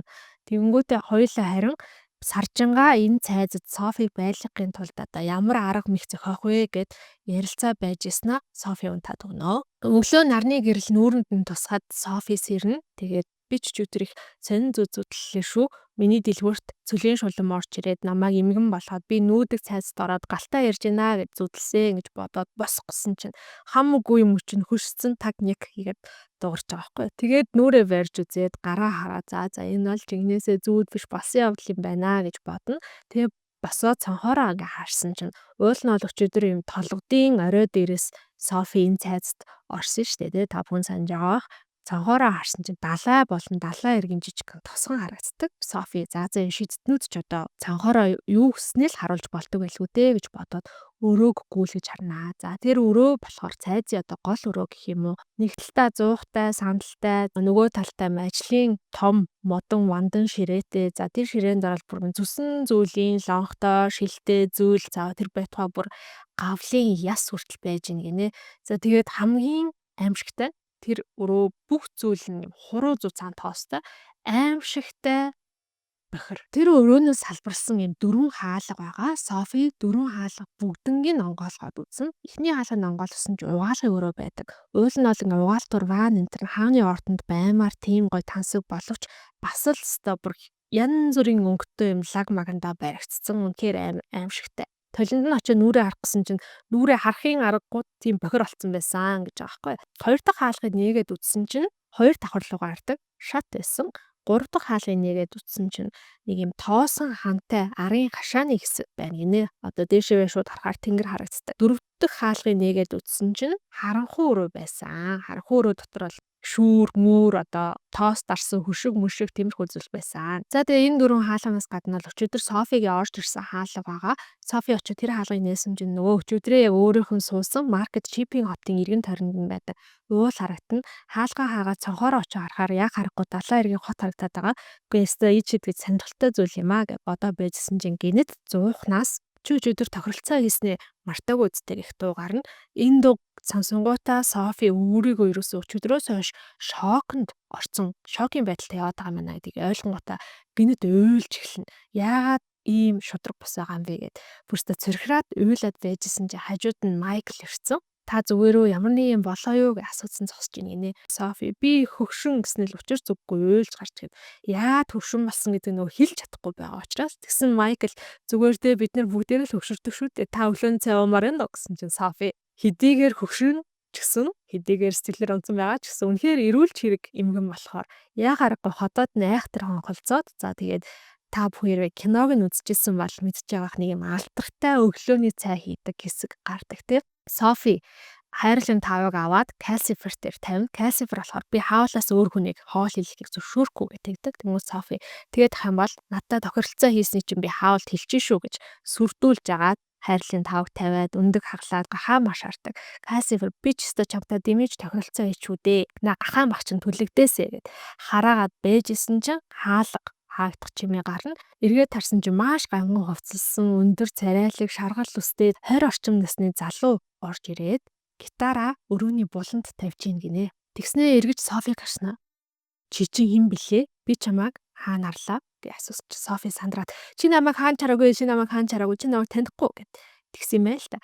Яагаад тэгсэн юм бэ гэхээр тэр дөнгөж сая орж ирсэн шидтэн хаавал маань нөгөө майн баярын өдөр төв талбай дээр Софитой тааралдаад уух юмар дайлах гэжсэн залуу байр таарсан. Софи тэр явдлаасаа эцсэн хിവэрэ байгаа учраас тэр охин өөрөө гэдэг мэддүүлсний оронд бараг өгснөн дээр гэж дотроо бодож байгаа байхгүй юу. Тэр үедээ хэрэг та бүхэн санаж байвал царайлаг ганган гэхдээ нэлийн хөвшиг хайр гарцсан залуу гэж хаавлыг дүрсэлжсэн. Тэгсэн чи одоо болохоор эсэргээ царайлаг ганган гэхдээ 20 орчим насны залуухан хүү гэж дүрсэлж байгаа юм. Тэгснээс дотроо бодоод байгаа юм а. Дөнгөж 20 гарч иж энэ одоо яахаар ийм амар хорон санаатай байдаг вэ та гэд. Хаавал тэгээд Софигоос чи яах гэж манад ирсэн юм бэ гэсэн чинь Софи сандарсан да. Би танаа шин цэвэрлэгч байна гэд. Хин чамайг манай шин цэвэрлэгч гэж хэлсэн юм гэж. Би тэгэж хэлж байна. Би чиний доторх хорон санааг арилгаж чадахгүй ч гэсэндээ танаа энэ цайзтайгаа бүх тоос шороог арилгаж чаднаа. Гэвч Майкл бүр гайхацсан. Үгүй хаал хорон санаатай биш штэ гэсэн чинь хаал би хорон санаатай штэ Майкл чи марцсан юм уу гэд. Ер нь иймэрхүү хөөцөлтөө диалог харилцан яриа энэ номон дээр бүр маш их байгаа. Энийг сонсоод Софи за хүсвэл чи намайг 1 сар яг туршилтаар цэвэрлэгчээрээ ажилуулад үзье гэд өөртөө нөгөө Калсифрийн буюу галын савдгийн одоо гэрээнийх нь тэр нөхцөлийг нь олж мэдэх хугацааг л одоо гаргаж өгөх гэж хичээгээд байгаа шүү дээ. Тэгсэн хаавал ерөөсө тэр асуултанд нь шууд хариулдаггүй. Ер нь ингээд Майклтайгаа ярьж марж байгаа ч гэсэн сонсоод ахны ер нь ямар ч асуултанд шууд ингээд хариулдаггүй юм байна гинэлтэй. Тэд нар хамтдаа өглөөний цайгаа ууж дуусчаад хаавал угаалгынхаа өрөө рүү орно. Тэр хооронд нь болохоор Софи Майклаас асууж байгаа юм. За би нэгэнд энэ цайзын цэвэрлэгч болох гэж байгаа юм чинь би цайзтай танилцах хэвээр энэ доод давхарт бол 4 өрөө байна. Чи цайз штэ гаднаас нь харагдахад амар том байсан. Бусад өрөөнүүд нь хаана байгаа юм бэ гэсэн чинь гаднаас л том харагддаг болохоос ш дотроос юм жижигхэн. Тэгээд давхарт 2 унтлах өрөө байгаа. That's it. Ингээл болоо гэж хэлдэг. Хаалыг угаалгын өрөөндөө завгүй байх хооронд нь Софи бол ер нь цайзын талаар илүү их зүйлийг олж мэддэг. За энэний хамгийн сонирхолтой нь болохоор өдрийн Софигийн орж ирсэн хаалганы дээдлэлт нь ийм модон хавтан 4 өөр өнгөөр будсан байдаг. Улаан цэнхэр ногоон хар гэдэг 4 өнгөөр будсан байдаг. За тэгэл цайгаа угаал сууж исэн чи яадаг вэ гэхээр хаалга тогших чимээ гарна. Калсифер тэнгүүд Kingsbury-гийн хаалга байна гэл чангаар хилдэг, зарладаг. Тэнгүүд Майкл очоод энийг ингээд доош нь ингээд эргүүлээд улаан талыг нь доош нь харуулж байгаа. Хаалгаа нээсэн чинь Ингари улсын нийслэл хот нь харагдаж байна гэж байгаа байхгүй. Тэгэл бэжсэн чинь дахиад хаалга тогшин Калсифер Портхавны хаалга гингүүд Майкл нөгөөдгөө эргүүлээл цэвэр талын доош нь харуулангууд нөгөө далайн эргийн тосгонжин гарч ирээл. Ногоон тал нь доошоо харсан үед бол маркет чипэн рүү гардаг гэдгийг Софи ойлгосон. Хар тал нь хайшаа хард юм болоо гэд Майклаас асуусан чинь хар талын хаалаас өөр хүн орох ирэхгүй нээх ирэхгүй юу байдгийг хинч мэдэхгүй гэд. Калсифераас асуусан чинь Калсифер би ч гэсэн юу байдгийг мэдэхгүй гэж байгаа. За тэгээд Софи Майклаас ер нь энэ хаал намайг энд ашиглах болов гэсэн чинь Майкл ажиллуулж магадгүй ажиллахгүй ч магадгүй цаа чи ер нь юунд шууд л заа үгүй гэдэг хариу өгдөг юм дөө гэхэлэр Софи за тэгвэл би өөрөө ерөөсөө ямар мундаг цэвэрлэгч юм бэ гэдгийг баталж харуулъя гээд шүүр хувингаа аваад цэвэрлэгээний ажилдаа орноо. За тэгээд түрүү хэлсэн цайз бол бүр маш бохор байсан. Софи ч одоо хэдэн ч удаа тэр шалыг нь шүүрдээл, мүлгэж угаагаал, аалсны торроос нь салгаал, тоосыг нь арчаал. За энэ бүхэн болохоор бүр Calcifer, Michael хоёрт бол бүр аимшигтай хэцүү. Тэр хоёрыг нөгөө байр суух газаргүй болгоод тоос шороо босгоол бүх л одоо ингээд хэрглэж дадсан зүйлийг нь өөрчлөөд байгаа штэ тий. Софиг цэвэрлэгээ эхлүүлсний дараахан бол хаавалчин хэдэн цаг угаалгын өрөөнд одоо буу юм болж байгаад гарч ирээд аал залж болохгүй шүү гэж хэлчихэд гитар аваад гараа авчиж агармаа. Тэгвэл манай Софи маань нөгөө хэрэг дуртай юм болохоор бас бодож байгаа. Энэ аал заяа бол нөгөө хаавлыг зүрхийг нэгдсэн сүнсийгээс орцсон охтууд юм байна да. Аал залгаа хувирчдсан бах та гэл дотроо бодоод үлдчихэж байгаа. За өдөржингөө цэвэрлэгээсээ дараа бол хаавал шүн болсны хойно ирнэ. Хаавлыг үүд дээр ороод ирвүүгүй юу л Майкл шууд ингээл сугдаж аваачаал нөгөө харанхуй өрөөнд ороод нэг юм ихтэй аягүй сэрхий шивнээл яриад байна гэнэ. Софи очиж сонссон чи энэ сте аягүй аюултай юм байна. Ерөөсө хүнийг авахгүй байна. Бид итгэстө зоож гинэ. Гэх мэтчлэн одоо гомдлож байгаа энэ Софи ч тэгээд нэг юм бодсонгүй. Тэгээд 100-ныхаа уртлын самнал дээр суугаад унтахаар бэлдээд байжсэн чинь Майкл хөрх амт ирээд Софид хүнжил гуцсуу. Та тэр шатны дор орцсаад унтдаа гэд. Ингээд цайзад Софи өөрийн гэсэн ортой хүртэл болчихж байгаамаа. За дараагийн өдөр нь бол Софи ерөөсө товтон цэвэрлэгээ хийж байгаа. Ямар ч үсэн хаавлын ашиглалтад угаалгын өрөөнд ороод угаалгын өрөөг нь цэвэрлээд гардаг. За ингээд нэг давхрыг цэвэрлж дуусны дараа хоёр давхар руу гараад Майклийн өрөөг цэвэрлэх гэсэн чинь Майкл ч өрөөгөө цэвэрлүүлэхгүйгээ бөө юм болноо. Тэгэхээр энэ Софи хэлж байгаа. Чи намайг өрөө цэвэрлэхгүй гэхийнхээ орно өөрийнхөө тэр авч үлдмээр байгаа. Эсвэл надад харуулмаар байгаа нууц юмнуудаа нуугаач гэж хэлсэн чинь Майкл бичгэн тэлтэйшээ гүйж гараад хойноос нь Софи орсон чинь хөөх юмтай орон дороо нөгөө гутлын хайрцагт бас хэдийн юм нуугаа тавьсан байгааг нь Софи олоод харсч л дээ. Нээсэн чинь ингээд хууз чихрээр хийсэн сарнаа тэгсний хамгийн гол нь загтлууд байна гинэ. Тэгээ Софи бадж байгаа юм. Майкл ч ямар ч байсан дурлал охинтой юм шүү гэд. Тэрний дараагийн өдөр Софи бас өөрийнхөө хийхээс халгаад байсан нэг зүйлийг хийхээр шийдэн. Тэр нь болохоор хаавлын өрөөг цэвэрлэх. Софи бол яг хаавлын өрөөр орохоос амар айж байгаа.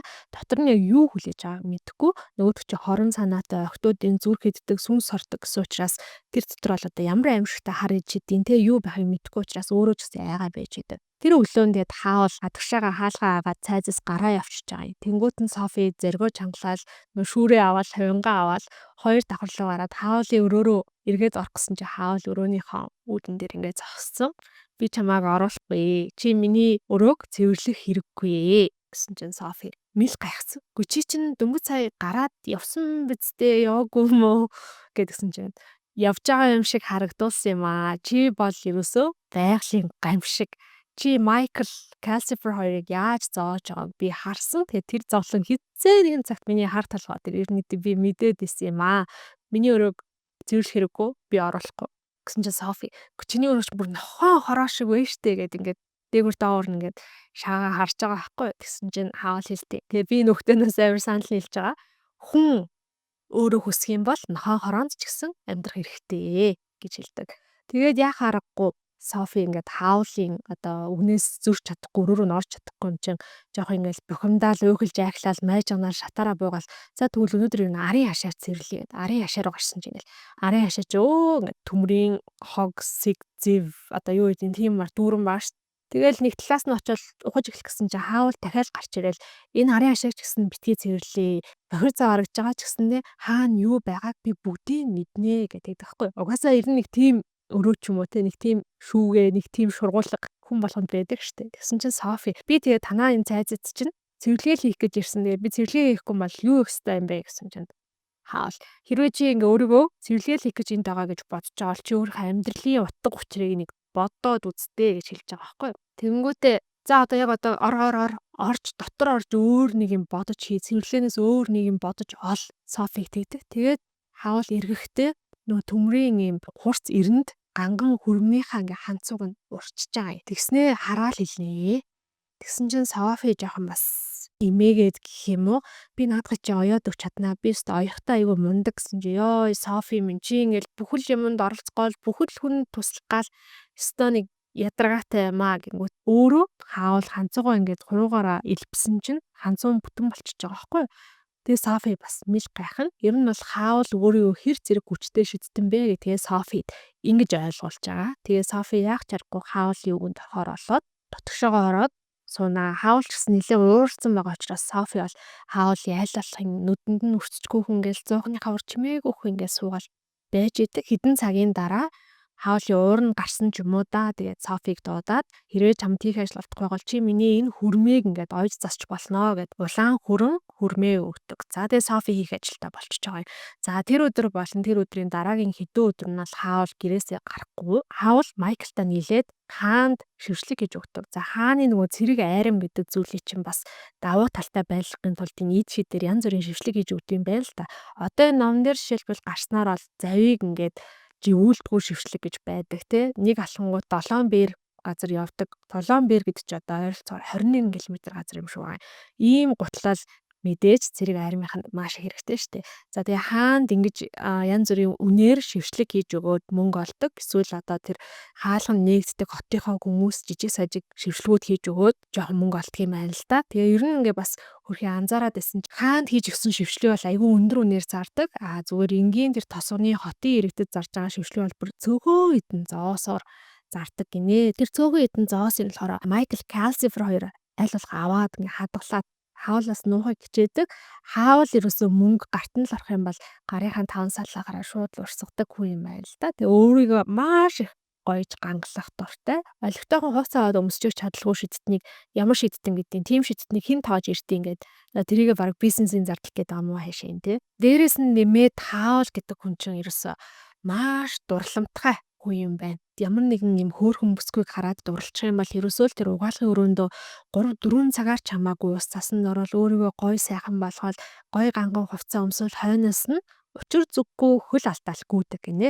Тэнгүүд нь өөрийнх нь дурлсан бүсгүй өөрт нь эргээд дурлчих юм бол шууд л сонирхол нь буурчдаг, хайчдаг. Тэг гэр орондоо одоо тогтоод айтайхан гээд Майкл Калсифер хоёртой юм хийгээ байдаг юм байна л та.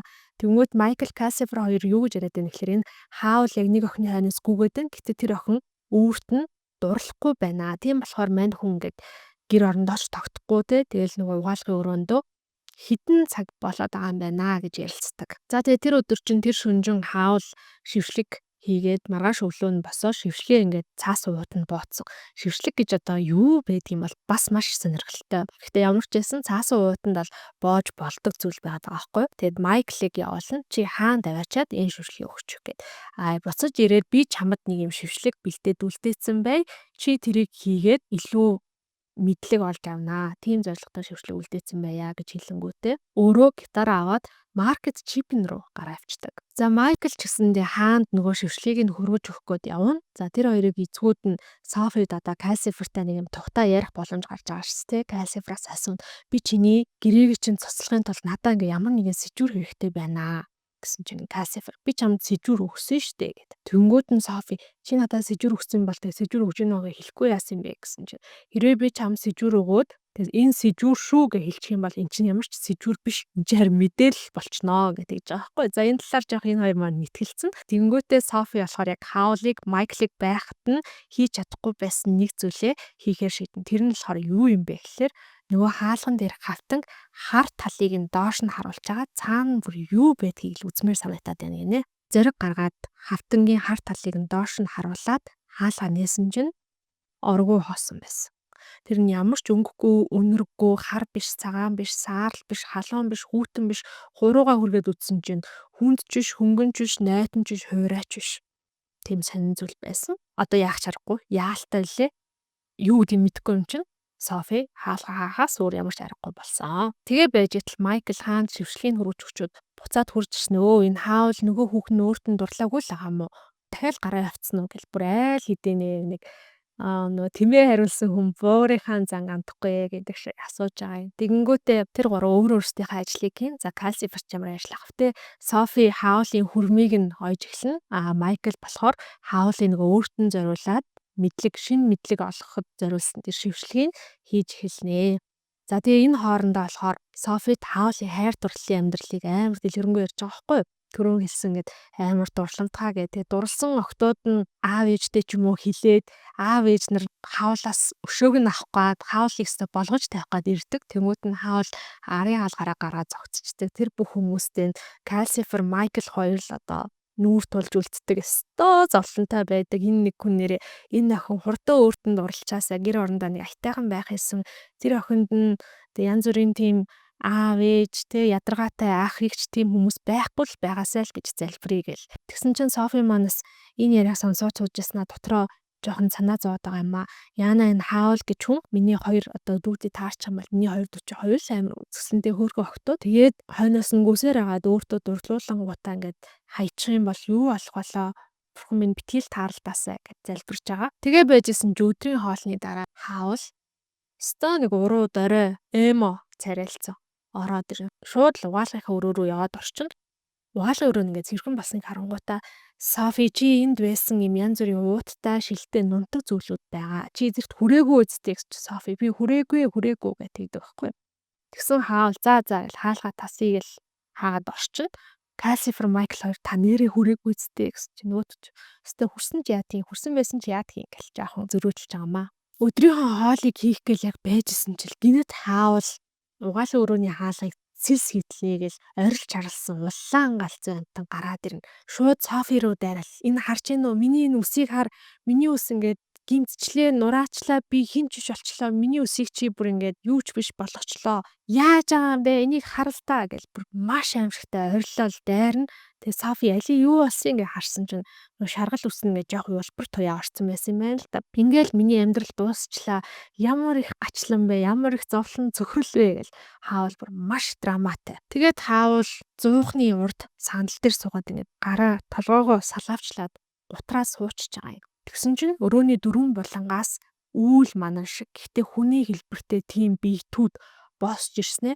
Яг чон шиг улаад Майкл Софи хоёр руу дайрнаа. Майкл Софи хоёрт нөгөөдөлөөс ингээд зүхтаад шууд л нөгөө цэгэр талын доошоо харуулсан байсан тэр чигээр нь тэр байшингаасаа гараад гүйсэн чинь тэр хүн шиг биетүүдийн уйлах дуу зөвхөн тэр байшин дотор ч бүр тэр тосгон даяар сонсогдож идэв. Маш чангачиг дөжрөмдөө тосгоны бүх хүмүүс ингээд айцсан хөөрхөн амтад.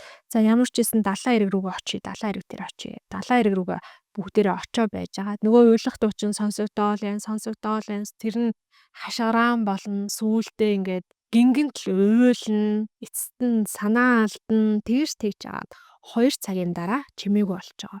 За ингээд чимээгүй болсны дараа хүмүүс далайн эрэг дээр хэсэг хүлээж байгаа. За гайгүй юм шүү ингээд буцаа гэрлүүгээ явж байгаа. Софи, Майкл хоёр ч гэсэндээ буцаад гэрлүүгээ очсон чинь нөгөө хаавал чи яасан байх вэ?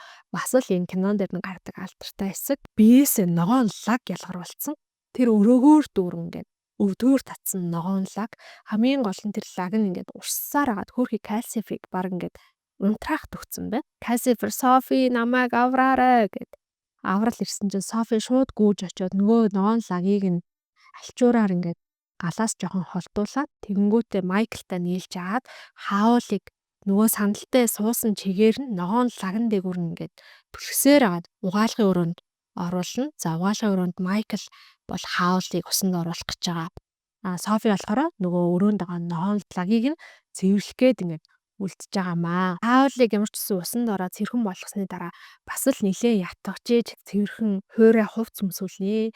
Ингээд ийм уруу дорой цэвэрхэн хуурай хувц өмссөн хаавал угаалгын өрөөнөөс гараад ирсэн чинь Софи сүү хөөрүүлээд хаяган тэгээд хаавалд бариулаад за яг юу болсон юм бэ? Тэрийг одоо яриатхаа гэж хэлдэг.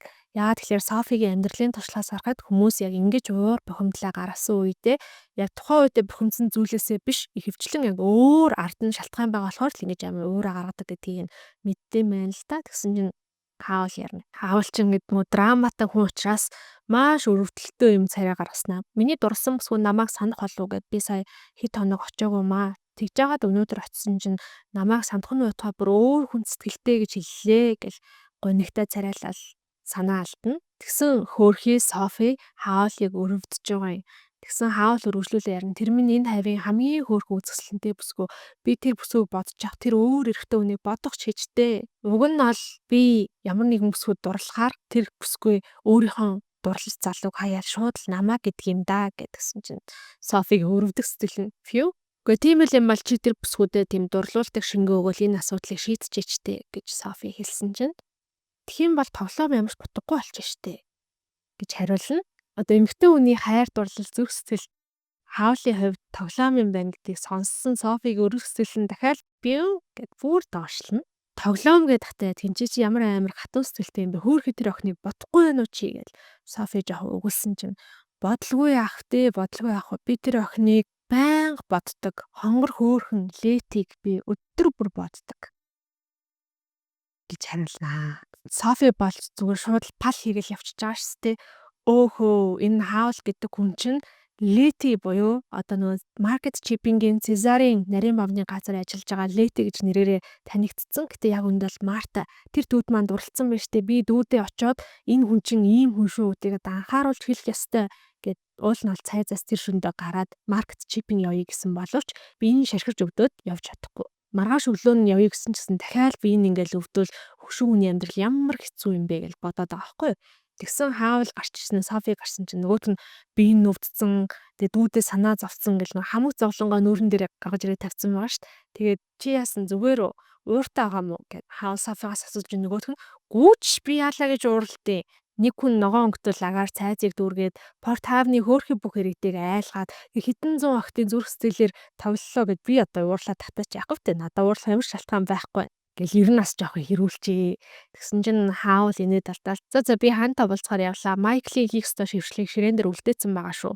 Дамжуулаад хэлчээрэй гэж хэлээд гараа яана. Тэг хамгийн сонирхолтой яг энэ үг ингээ хаавал амар хөөрхөн ингээд инээмсэлж байгаа Софи руу хэлсэн чинь Софиг ингээд зүрхэн насны жоох сонирн болоод сэтгэл нь сонирн болоод байна юм шүү. Тэнгүүтээ Софи бодчихгоо.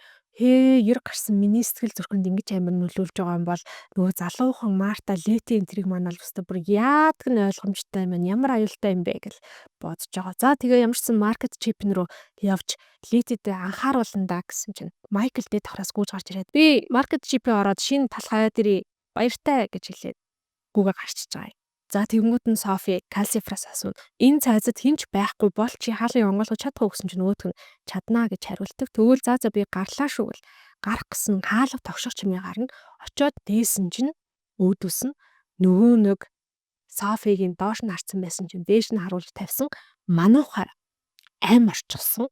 Хаалгаар ингээ орох гээд хаалгын татаад гулаацалдчихэдэг. Софи айж цочингуудаа шууд хаалгаа тасыг л хаагаал Калсифер бидний хойноос манууха хөөгөөд шүү. Цайзаа хурдан нүүлгээрээ хурдан явуулаарай гэдэг. Калсифер ч гэсэн за ойлголоо гэж хамаг хүчээрээ урагшаагаа ингээд зүтгэнэ. Энэ явдлаас олж айж цацсандаа болоод Софигийн зүрхэн өвдөд даралтны өсөж байгаа хгүй. Үгүй чи яав зүгээр үү гэд Калсифер асуусан чинь үгүй миний хайрын сая мануухагаас айгаа зүрх өвдчлөө чи ч ямар залуухан галын савдаг хөшөөний зовлон ойлгох штэ гэсэн чинь нөгөөх нь бас би чамаас дор хаяж сая жилээр илүү л настай байх та.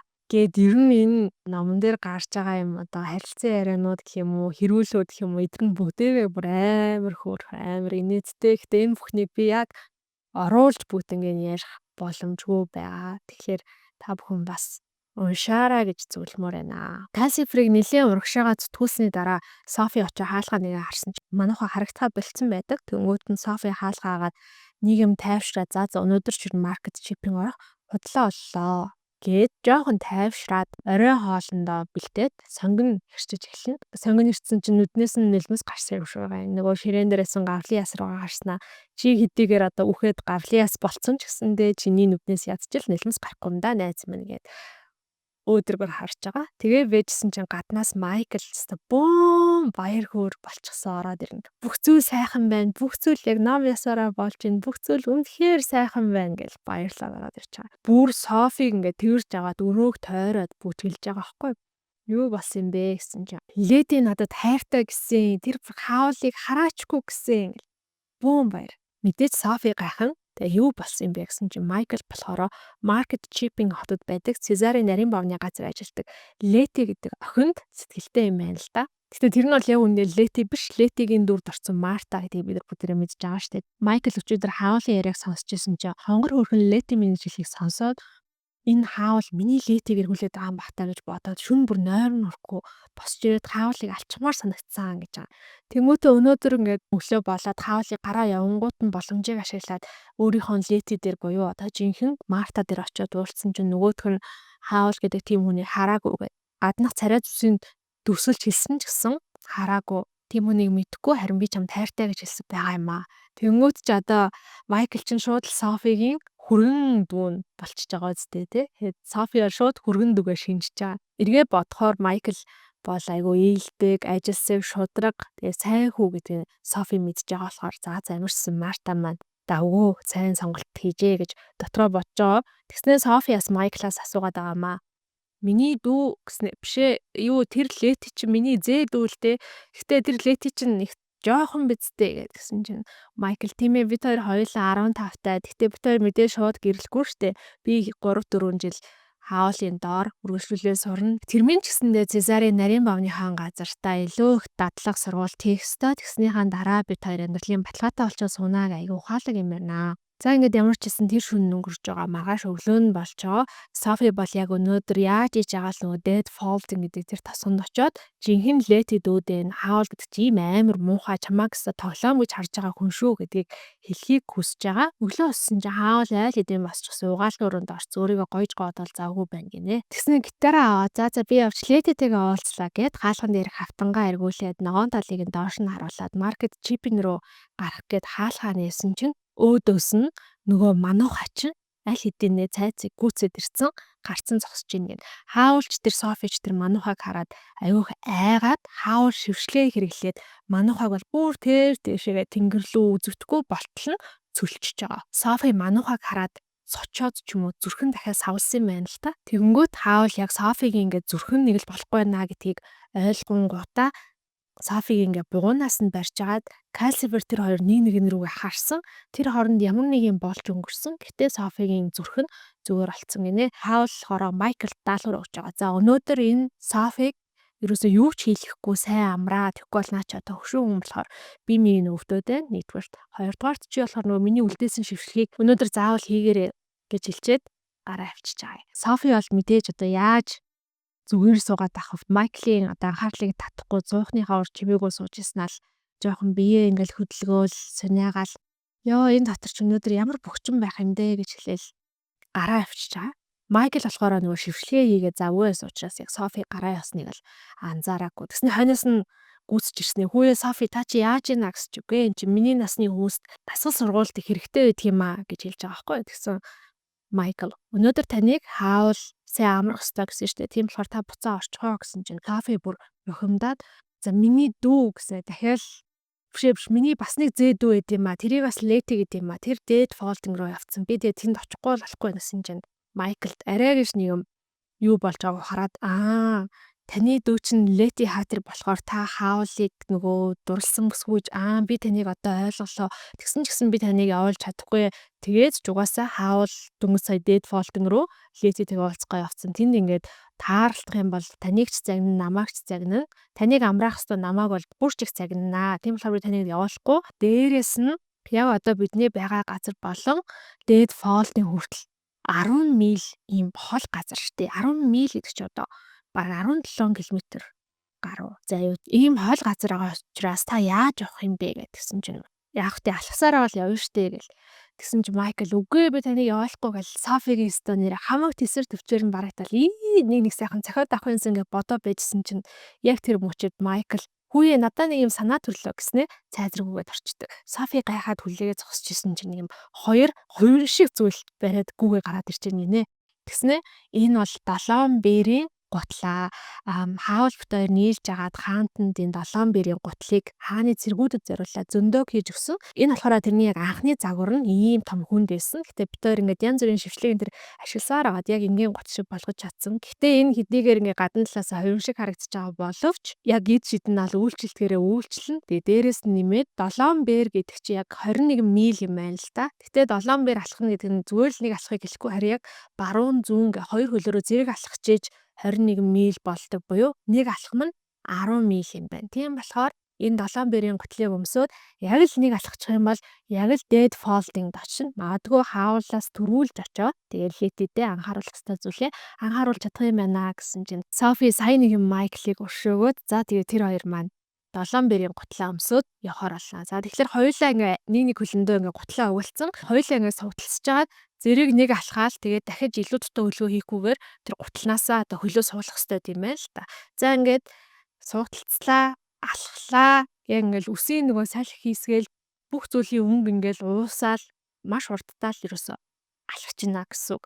Тэгээд сүх гэл буусан чинь Софи тэнцвэрээ алдаад дахиад нөгөө гуталтай хөлөөр урагшаа нэг алхавчтыг. Тэгсэн чинь дээд фолтинг ядаа цаатлын тийм намагтай хэсэг рүү очичноо. Тэнгүүтээ өө зөлгөө гэл арай гэж нэг юм нэг хөлн дээрээ догонцож доонцож байгаа бол нөгөө тийшээгээ харж байгаа л. За одоо нэг алхах юм бол яг дээд фолтингд очиндоо гэж бодол сүүх гээл алхсан чинь дахиад тэнцвэрээ албаал дахиад цаашаа алхаад маркет чипинг дээр ч зогсож чадахгүй цаашаагаа алхаад бараг нөгөө цөл рүү очих шахаад буцаад цөллийнхөө тэндээс эргэж наашаа харж байгаа дээд фолтинг руу одоо би 3 алхаж байгаа очино гэж сүүх гээл өстө нэлээ ихэд наашаа цаашаага одоо 10 милээр л үсрээл yan гэсэн үг шүү дээ. Тэгсэн чинь яг нэг юм дээд фолтинг дээр ирсэн чинь Майкл хөрхийн хавьд Софиг барьж авах гээл гараа сонгож байгаа нь харагдаад дахиад өнгөрөө явчих гэж байгаа байхгүй. Тэгж жаад нэг юм яг дээд фолтинг дээр ярил пялх гэл нэг юм дээр өстө нам гацаж зогсоол цаашаа тэнцвэрээ алдах шаардлага гараагүй гинэ.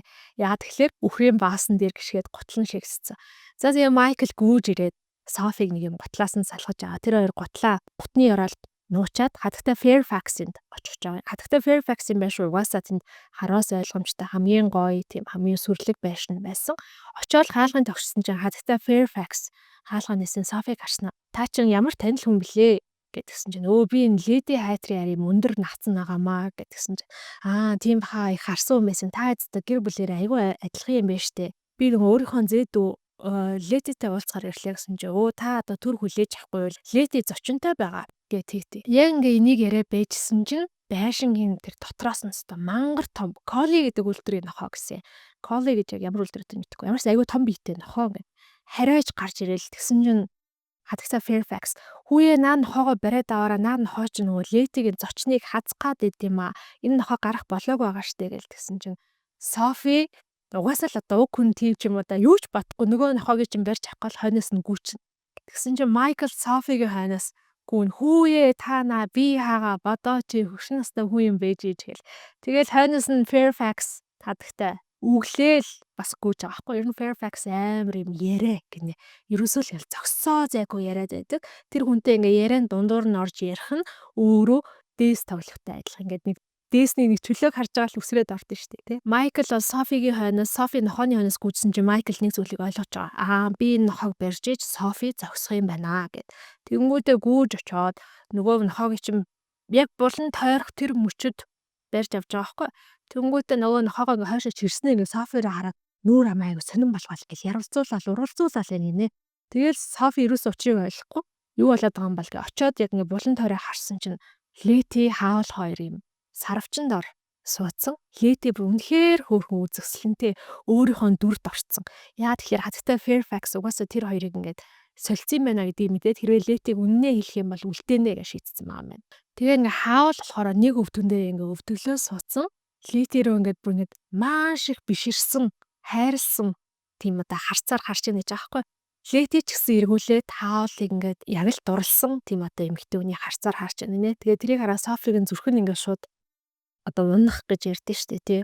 Ингээ нэг юм сонирн болоод за одоо нэг бүх зүйл өнгөрцөн байна гэж боддог. Тэгтээ хатагтай Fairfax-аас асуудаг. Та энэ Летигийн зочныг мэдхүү гэсэн чинь мэдгүй байхдаа наа чи өөрийгөө ингээл Sylvester Oak гэж шал өөр хүний нэрээр танилцуулсан. Гэхдээ бид бүгдийн мэддэг шидтэн хаавал Лети бол угаасаа ингээ маш их авьяастай эд шидийн тийм чадвартай охин. Уул нь бол одоо манай улсын эд шидийн хамгийн шилдэг багш хатагтай Penn Stem-оор Лети хичээл оруулмаар байсан боловч хатагтай Penn Stem нь хэтэрхий хөвшрөөд төртөө гарцсан. Тэрний дараа бол яг хатагтай Penn Stem-ны гараар хүмүүжсэн шав хаавал нь Лети сайн багш болж чаднаа гэж одоо бид хоёр бодсон учраас хаавлыг өөр нэр хэлээд Летиг одоо эргүүлэх гээд ирсэн ч гэсэндээ тэрийг нь битээр мэдээд гэхдээ хоёрын боломжийг ашиглаад Летиг хаавлын шав болгоч гэж бодоод байгаамаа гэлтэл зогсоо зайгүй яриа л хэлдэг. Тэгсэн Майкл хажуунаас нь орж ирэл за хоёулаа хурдан явъя хаавлыг буцаад ирэхээс өмнө хурдан явъя тэгвэл хоёулаа аюул том асуудалд орно штэ гэсээр байгаад Софиг аваад за энэ удаад бол Софи нөгөө 7 биерийн готалтайгаа арай илүү туршлагатай болцсон учраас нэг гიშгэл маркет чипингийн захын толгод дээр байгаа цайз дээрээ хүрээд очноо. За Софигийн бол уур уцаар нь хүрсэн. Уул нь аль нэг хаавлын гүрмийг ингээл ойж засаал байгаа штэ тий. Ерөөсө тэр гүрмийг хайчлаад өөртөө юпг хийж өмснө. Тийм муухай одоо зүрх сэтгэлгүй хорон санаатай юмд би ер нь яхаараа юмын засч өгдөг ингээл бодож байгаа. Тэр ажилтайгаа зууралж байгаа хооронд нь Майкл нөгөө Хаулийн үлдээсэн шившлэгийг хийх гэж оролдоно. За тэгсэн тэр шившлэг нь юусэн айгүй хэцүү. Майкл бол бүр жуман юм хийж үзэл ямар сандал одоо янгаас үнсийг хүртэл авч үзэл. Тэгэл ингээл ерөөсө хууц тэмдэглэлүүд бичээл 11 хууц тэмдэглэл 17 хууц тэмдэглэл бичлээ гэж суугаад байна нэ. Энэ хооронд бид бас Майклийн түүхтэй танилцж байгаа. Майкл жахан хүүхэд байхад нь ээж нь нас барцсан. Тэгээ тэрний дараахан аав нас далаад живээд нас ороод өөрийнхөө одоо амьдарч исэн сууцныхаа түрээсийг түлж чадахгүй түрээд гудамжны хүүхэд болсон. Энд тэнд гудамжинд хонолоо явахаар хүмүүс айгүй их юм ад үзэж гэрийнхаа өвдөндөө ч хонуулахгүй хөөдөг. Тэгж явж байгаа тэр тосгондоо буюу одоо Майклийн төрсөн тосгон бол энэ Port Haven юм байна. Шидтэн Женкин гэдэг хүний хаалганы урд хэд хонсон. Тэгэхэд бол хинч хөөгөөгүй гинэ. Нэг өдөр тэгээ Хаул яг гэрээсээ гарах хаалгаа нээсэн чинь үүдийг нь хаалгыг нь налаад унтчихсэн Майкл татгшоо өнгөрөө орсон юм байна л да.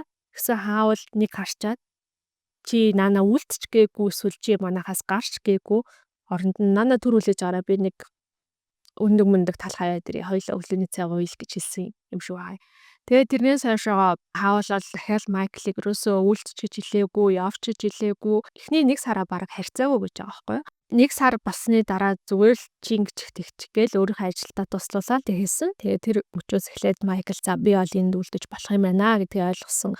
Тэгээ аль болох ингээд Хаулийн ажилд нь туслаад ойр зүрийн зүйлийг хийгээд өөрөө ч гэсэн ичээдсэн суралцаад ингээд амьдарч байгаа гэдгээ ярьдгаа. Энэ бүхний ярьж байгаа хоорондоо нөгөө шившлэгээ хийх гэж оролцсоор л байгаа. Тэр шившлэгээ бүр яаж ч хийж чадахгүй ингээд нэлээд бохимдсан чинь Софи алижир нь ямар юм хийх гээд аа би чамд туслая гэд нөгөө шившлэгийг нь хараад уншиж байгаа юм. Тэгсэн тэр шившлэгт харваж буй одыг даган гүйсээр барьж ав. Хаа нэгтээ мандракийн үнцгийг өөрөө тарь. Хийсэгч он жил хаа утсныг эсвэл хин чухам чөтгөрийн хөлийг завчин салаалуулсныг хэл. Лусын дагинсын дууг сонирхтгийг атаархлын хар өргөсийг үл тоохыг зааж аль. Шудраг үннийг чинь илчлэх шуурга салхийг ол. Шүлэг юуны тухай гэдгийг бодож олоод хоёр дахь бадгийг өөрөө зохиогоорой гэж Софи уншичаад бүр гайхаад ямар сонирн бэ шившлэг гэдэг чинь ийм зүйл байд юм уу гэд Майклаас асуусан чинь Майкл шившлэг бол өстой янз бүрийн зүйл байж болдог. Энэ болохоор агүй онцгой төрлийн шившлэг байна. Хоёр дахь хэсгийг нь өөрөө бодож олохлоор би энэ шившгийн эхний хэсгийг нь хийчих юм бол хоёр дахь хэсгийг нь одоо өөрөө цаанаасаа гарч ирэх юм байна гэж би ойлгосон. Тэгэхээр Софи хоёулаа тэгвэл Кассифраас асууя л та гэсэн чинь Майкл үгүй болохгүй. Кассифер яг энэ шившгийн нэг хэсэг юм шиг байна. Тэгэхээр Кассифраас асууж болохгүй гэд. За тэгээд Софи Майклд тослаад энэ шившлгийнх нь учрыг олох гээд Майклтай зэрэгцээд ажлын хүрээний хажууд сууж байгаа. Бас баахан хуудас тэмдэглэл бичиж эхэлнэ. За Софигийн бичсэн одоо тэмдэглэлээс нь уншиж сонирхолтой юм бол сармис атаархуу занг дардаг. Цаасан гад тайчлаад унгаж болох юм. Хаулд энэ тухай хэлбэл яах бол Хаулд Кассифраас илүү лусын дагин таалагдах бах. Хаулыг шудраг гэж бодохгүй байна. Кассифер шудрагуу хийсэн одсон он жилүүд ингээд хаана байгаа юм бол хатсан үндснээс заавал жимс ургуулах ёстой гэсэн үг. Тарих уу навчны хажууд дунд дотроо салаа туурайтай хэр адуунаас бусад ихэнх амтан эсвэл моринд саримсаар хийсэн тах хатах юм болов салхи үнэр 7 бэрийн гутал салхи мөн үү? Хаул чөтгөрөө 7 бэрийн гутал дотор салаа туурай бий юу? Гутал өмссөн лусын дагин.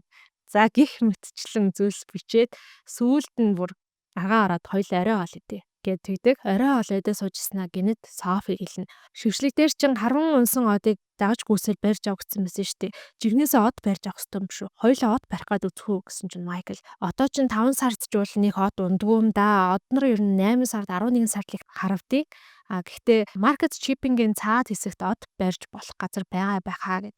Тэгээ нөгөө хоёр чинь арай ол хайдчихэд 7 бэрийн гутлыг өмсөөд маркет шиппингийн цаана од барих гээд очноо. Майкл Софид жоохон санаа зовоостай таны би тийг гайгүй юу гэдгсэн чинь Софи гүгүү гайгүй гэ. Тэгээ тэр хоёр нэлээ хүлээж аваад за баг Софи даарад ирүүн ингээд чичрээд хэлдэж шүдэн тачигнаад хэлдэж шít.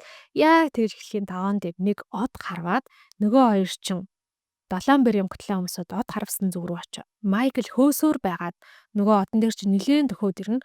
Хойноос нь Софи байж ханаад нөгөө одон дээр ч очсон ч од маш юм айсан цочсон тийм царай гаргачихсан. Өрөвдөлтөө тийм шинхэн дугаар та хоёр яах гээд байгаа юм бэ? Намайг зүгээр орхи надаас юу хүсээд байгаа юм гээд. Тэгсэн чинь Майкл нөгөө одыг чинь тэгж их айсныг нь харангуйтаа битээр чамд муу зүйл хийхгүй. Зүгээр л чамд туслах гэсэн юм. Би чамайг барьж авах гэсэн чинь барьж авч болохгүй яасан ч болохгүй надад ямар ч тусламж хэрэггүй байна. "Үгүй би чамд туслахгүй бол чи өгөх нь шүү дээ" гэсэн чинь "Харавсаад угаасаа өгөх ёстой байд юм аа" гэж хэлэнгүүтээ хажууд байсан нэг юм цөөрмийн ус руу өсөрч ороод шажигнаад тэр од нь өвчтөе. Энэ үйл явдлаас болоод Майкл Софи хоёр жоохон сэтгэлээр унаад удахгүй хаавлын эрүүл ухаан нэргээд ирэх байхаа. Өнөөдрийн Летигийн царайнаас гарахад бол Лети бараг л хаавлж дурлчихсан байсан штэ гэж хэлээд буцаад явнаа. Маргааш өглөө нь хаавал угаалгын өрөөнөөсөө гарч ирсэн ээ. Завгүй хэрэгт дуртай хөгшин Софи. Чи өчигдөр бүр нэлээд завгүй байсан юм а да. Би хөөрхөн Летигийнхаа царайг харж аваад хальт нэг баруун тишээ харсан чинь чиний урт хамар байшингийн цаанаас цуугаал байх шиг байсан шүү. Чи бүр яагаад ийм хэрэг дуртай юм бэ? Хэрвээ би одоо мөсөн уулан дээр амьдардаг охинтой уулзах юм бол хизээ нэгэн цагт чи бүр яг миний дээгүүр шүүр унаад нисэх баха те. За бүр шүүр унаж нисэхгүй бол би бараг чамд одоо урам муугарах нь вэ шүү дээ. Гэхдээ хүн нэрээ бас тийм азгүй байна гэж байх уу? Бүхэл бүтэн ганцхан алхаад 10 миль газрыг туулчаад үнэний баасан дээр газартна гэж бас байдгаа гэл учир зүггүй шоолол инээсэн чинь Софи жоох игтүүцээд үнэний баас гэж яаж мэдж байгаа юм? Бүхэн баас байсан чинь билүү? Би хэлсэн штэ миний насны хүмүүст ер нь дасгал төлөвлөх хэрэгтэй байдیں۔ Хаавал тэр өдөр хаантаа уулзгаар явна. Хаавлыг гараа явсны дараа Майкл Летитэйгээ уулзгаад маркет чипэн рүү гараа явчихна.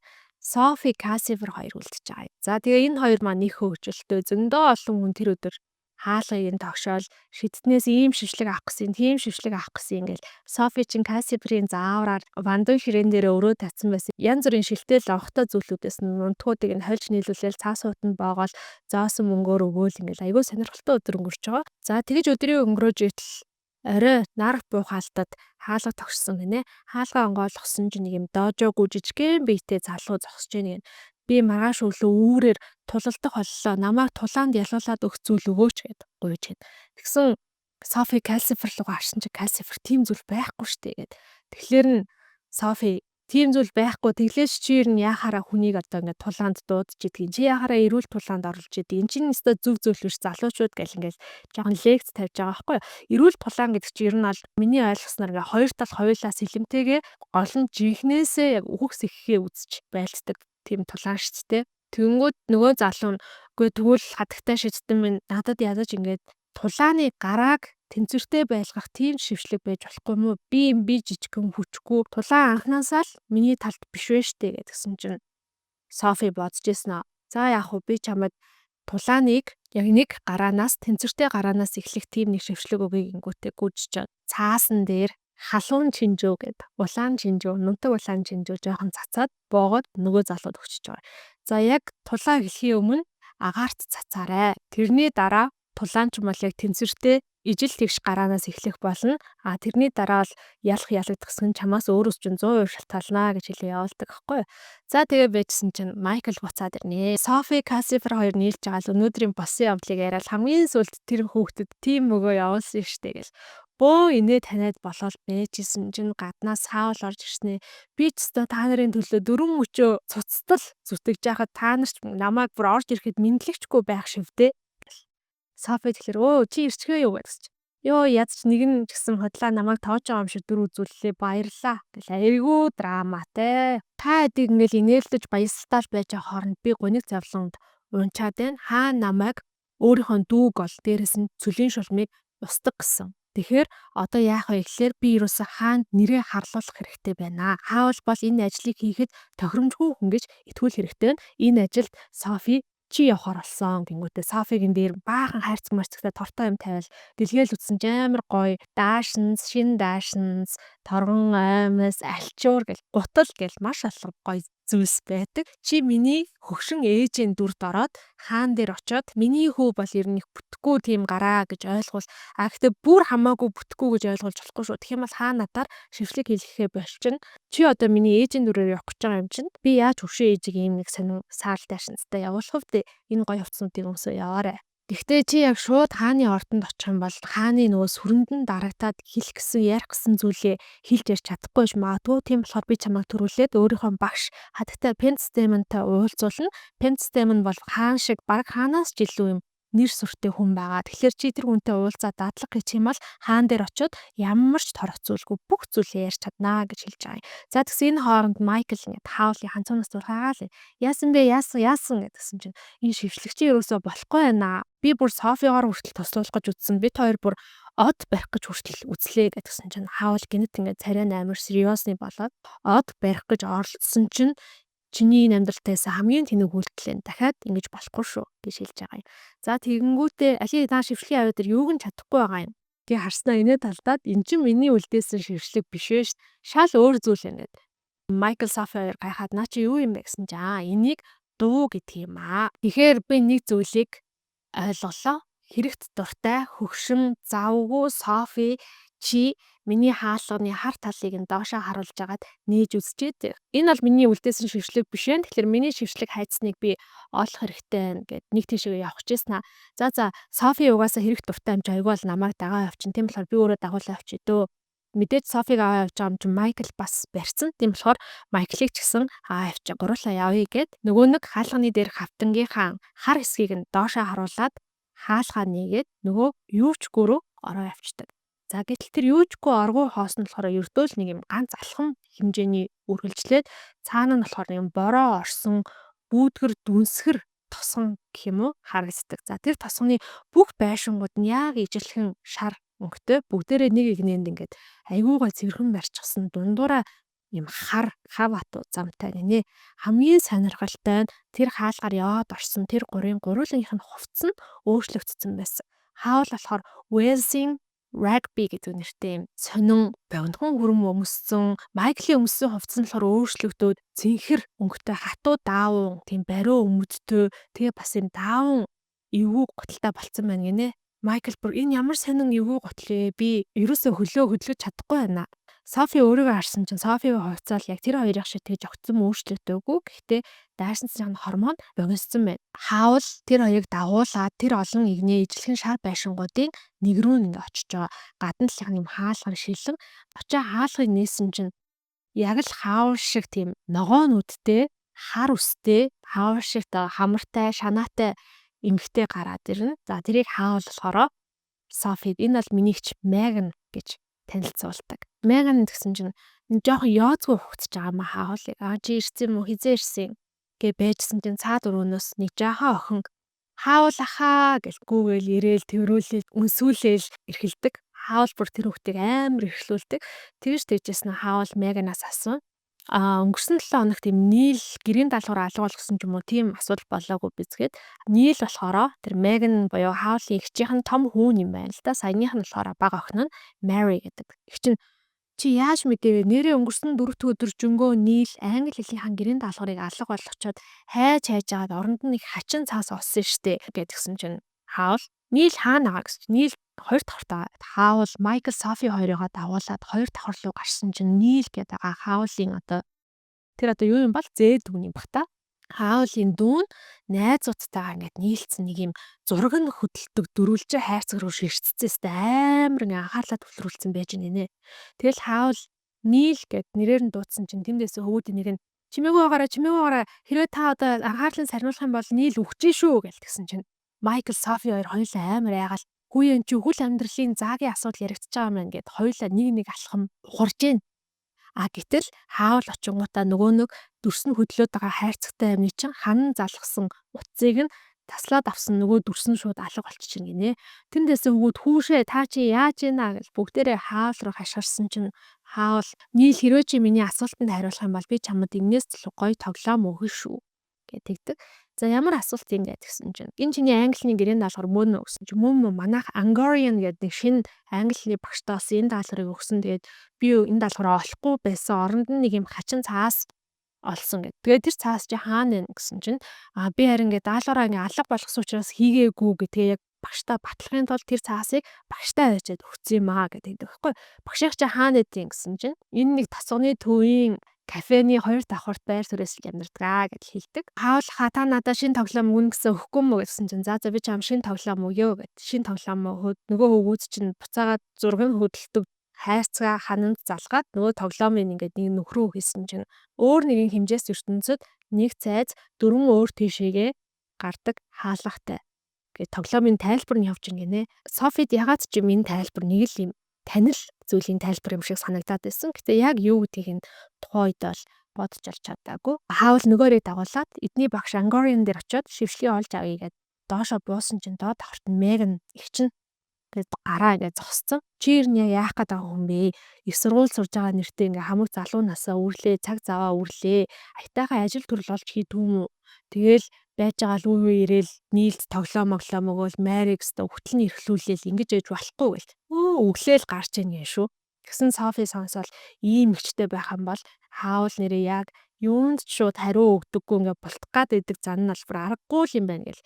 Тэгсэн нөгөө Меган ч юмр хаавлыг ажилгүй анкаагаар нь дуудаалбар нэлээл тэгээд харан Софи хаавлыг өмөрсөн доо очингуудаа хаавл хэдүүлээ явцгаа чамайг эзгүй хооронд айгүй бол зарцнаар чинь нөгөө алтан тавнуудыг чинь зарчих үедээ гэсэн чинь Меган хаавл нөгөө хоёрыг аваа гарч байгаа юм. За энэний дараагийн хэдэн минутыг бол Софи дахиад энэ амьдралтаа хизээч эргэж төсөөлөхийг хүсэхгүй байгаа. Яагаад тэгэхээр хаавал тэдний ингээд ямар ч моргуу дөрвөн дугуйтай аимшиг юм хурцгэнсэн сүүх тэрэгэн дотор суулгаад асар хурдтай давхисан гинэ.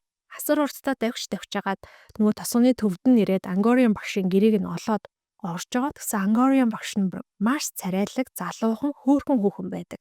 За тэгэнгүүт хаавлын шууд харц марц царай яриа хөдөлгөөн бүх зүйл нь өөрчлөгдөд эхэлнэ. Софигийн харж байгаагаар бол хаавал баг Angorian багш дурлаад ташуу байгаа юм. За тэгээ Angorian багшаас асууна. Манай дүү Нийл гэрийн даалгаврынхаа оронд танд нэг өөр зүйл авчирч өгсөн юм шүү байна. Нэгдүгээр би танаас тэрийг авмаар байна. Хоёрдугаарт энэ дууг та мэднэ үстэй гэд. Нөгөө харуулж би одыг дагаж бүсээр барьж ав гэд тэрийг харуулсан чинь тийм наа чин John Donny шүлэг байгаа юм а. Бид нар өнгөрсөн 7 хоног хичээл дээр үзсэн гэд. Тэгсэн чинь хаал тийм үү. Шүлгийн 2 дахь хэсгийг нь би хаанаас харж болох уу? Хадагта Angorian шүлгийн 2 дахь хэсэг миний энэ номон дээр байгаа гэд номоо ингээ хайж явах зураа. Гэхдээ нийлийн тэр авчирч өгсөн зүйл айгүй сонин зүйл байсан. Тэр юу юм бэ гэдгсэн чинь хаал хэлж байгаа байхгүй. Энэ жижигхэн тосгон учраас хинч юу ч гэж ямар ч хов жив цуу яриад харсан байхыг үгүйсэхгүй. Гэхдээ та намайг их сургуулийн докторийн ангийн оюутан эд шид шившлэг гэдэг сэдвээр судалгааны ажлаа бичиж байгаа гэдгийг сонссон байлгүй дээ гэж хэлтгээ. Тэгснэ ингээд та дургуцахгүй бол надтай хамт орой хоол идэхгүй гэсэн чинь Angorian багш болохоор таны түрүүний хэлсэнчлэн энэ тосгонд бол олон цуу яриа явдаг. Та миний талаар юу сонссон гэдгийг би мэдэхгүй. Гэхдээ би бол Ben Sullivan-ы The Сүд бүсгүй хэвээрэл байгаа гэж өөрийгөө боддог гэдэг ийм хариултыг хэлж байгаа.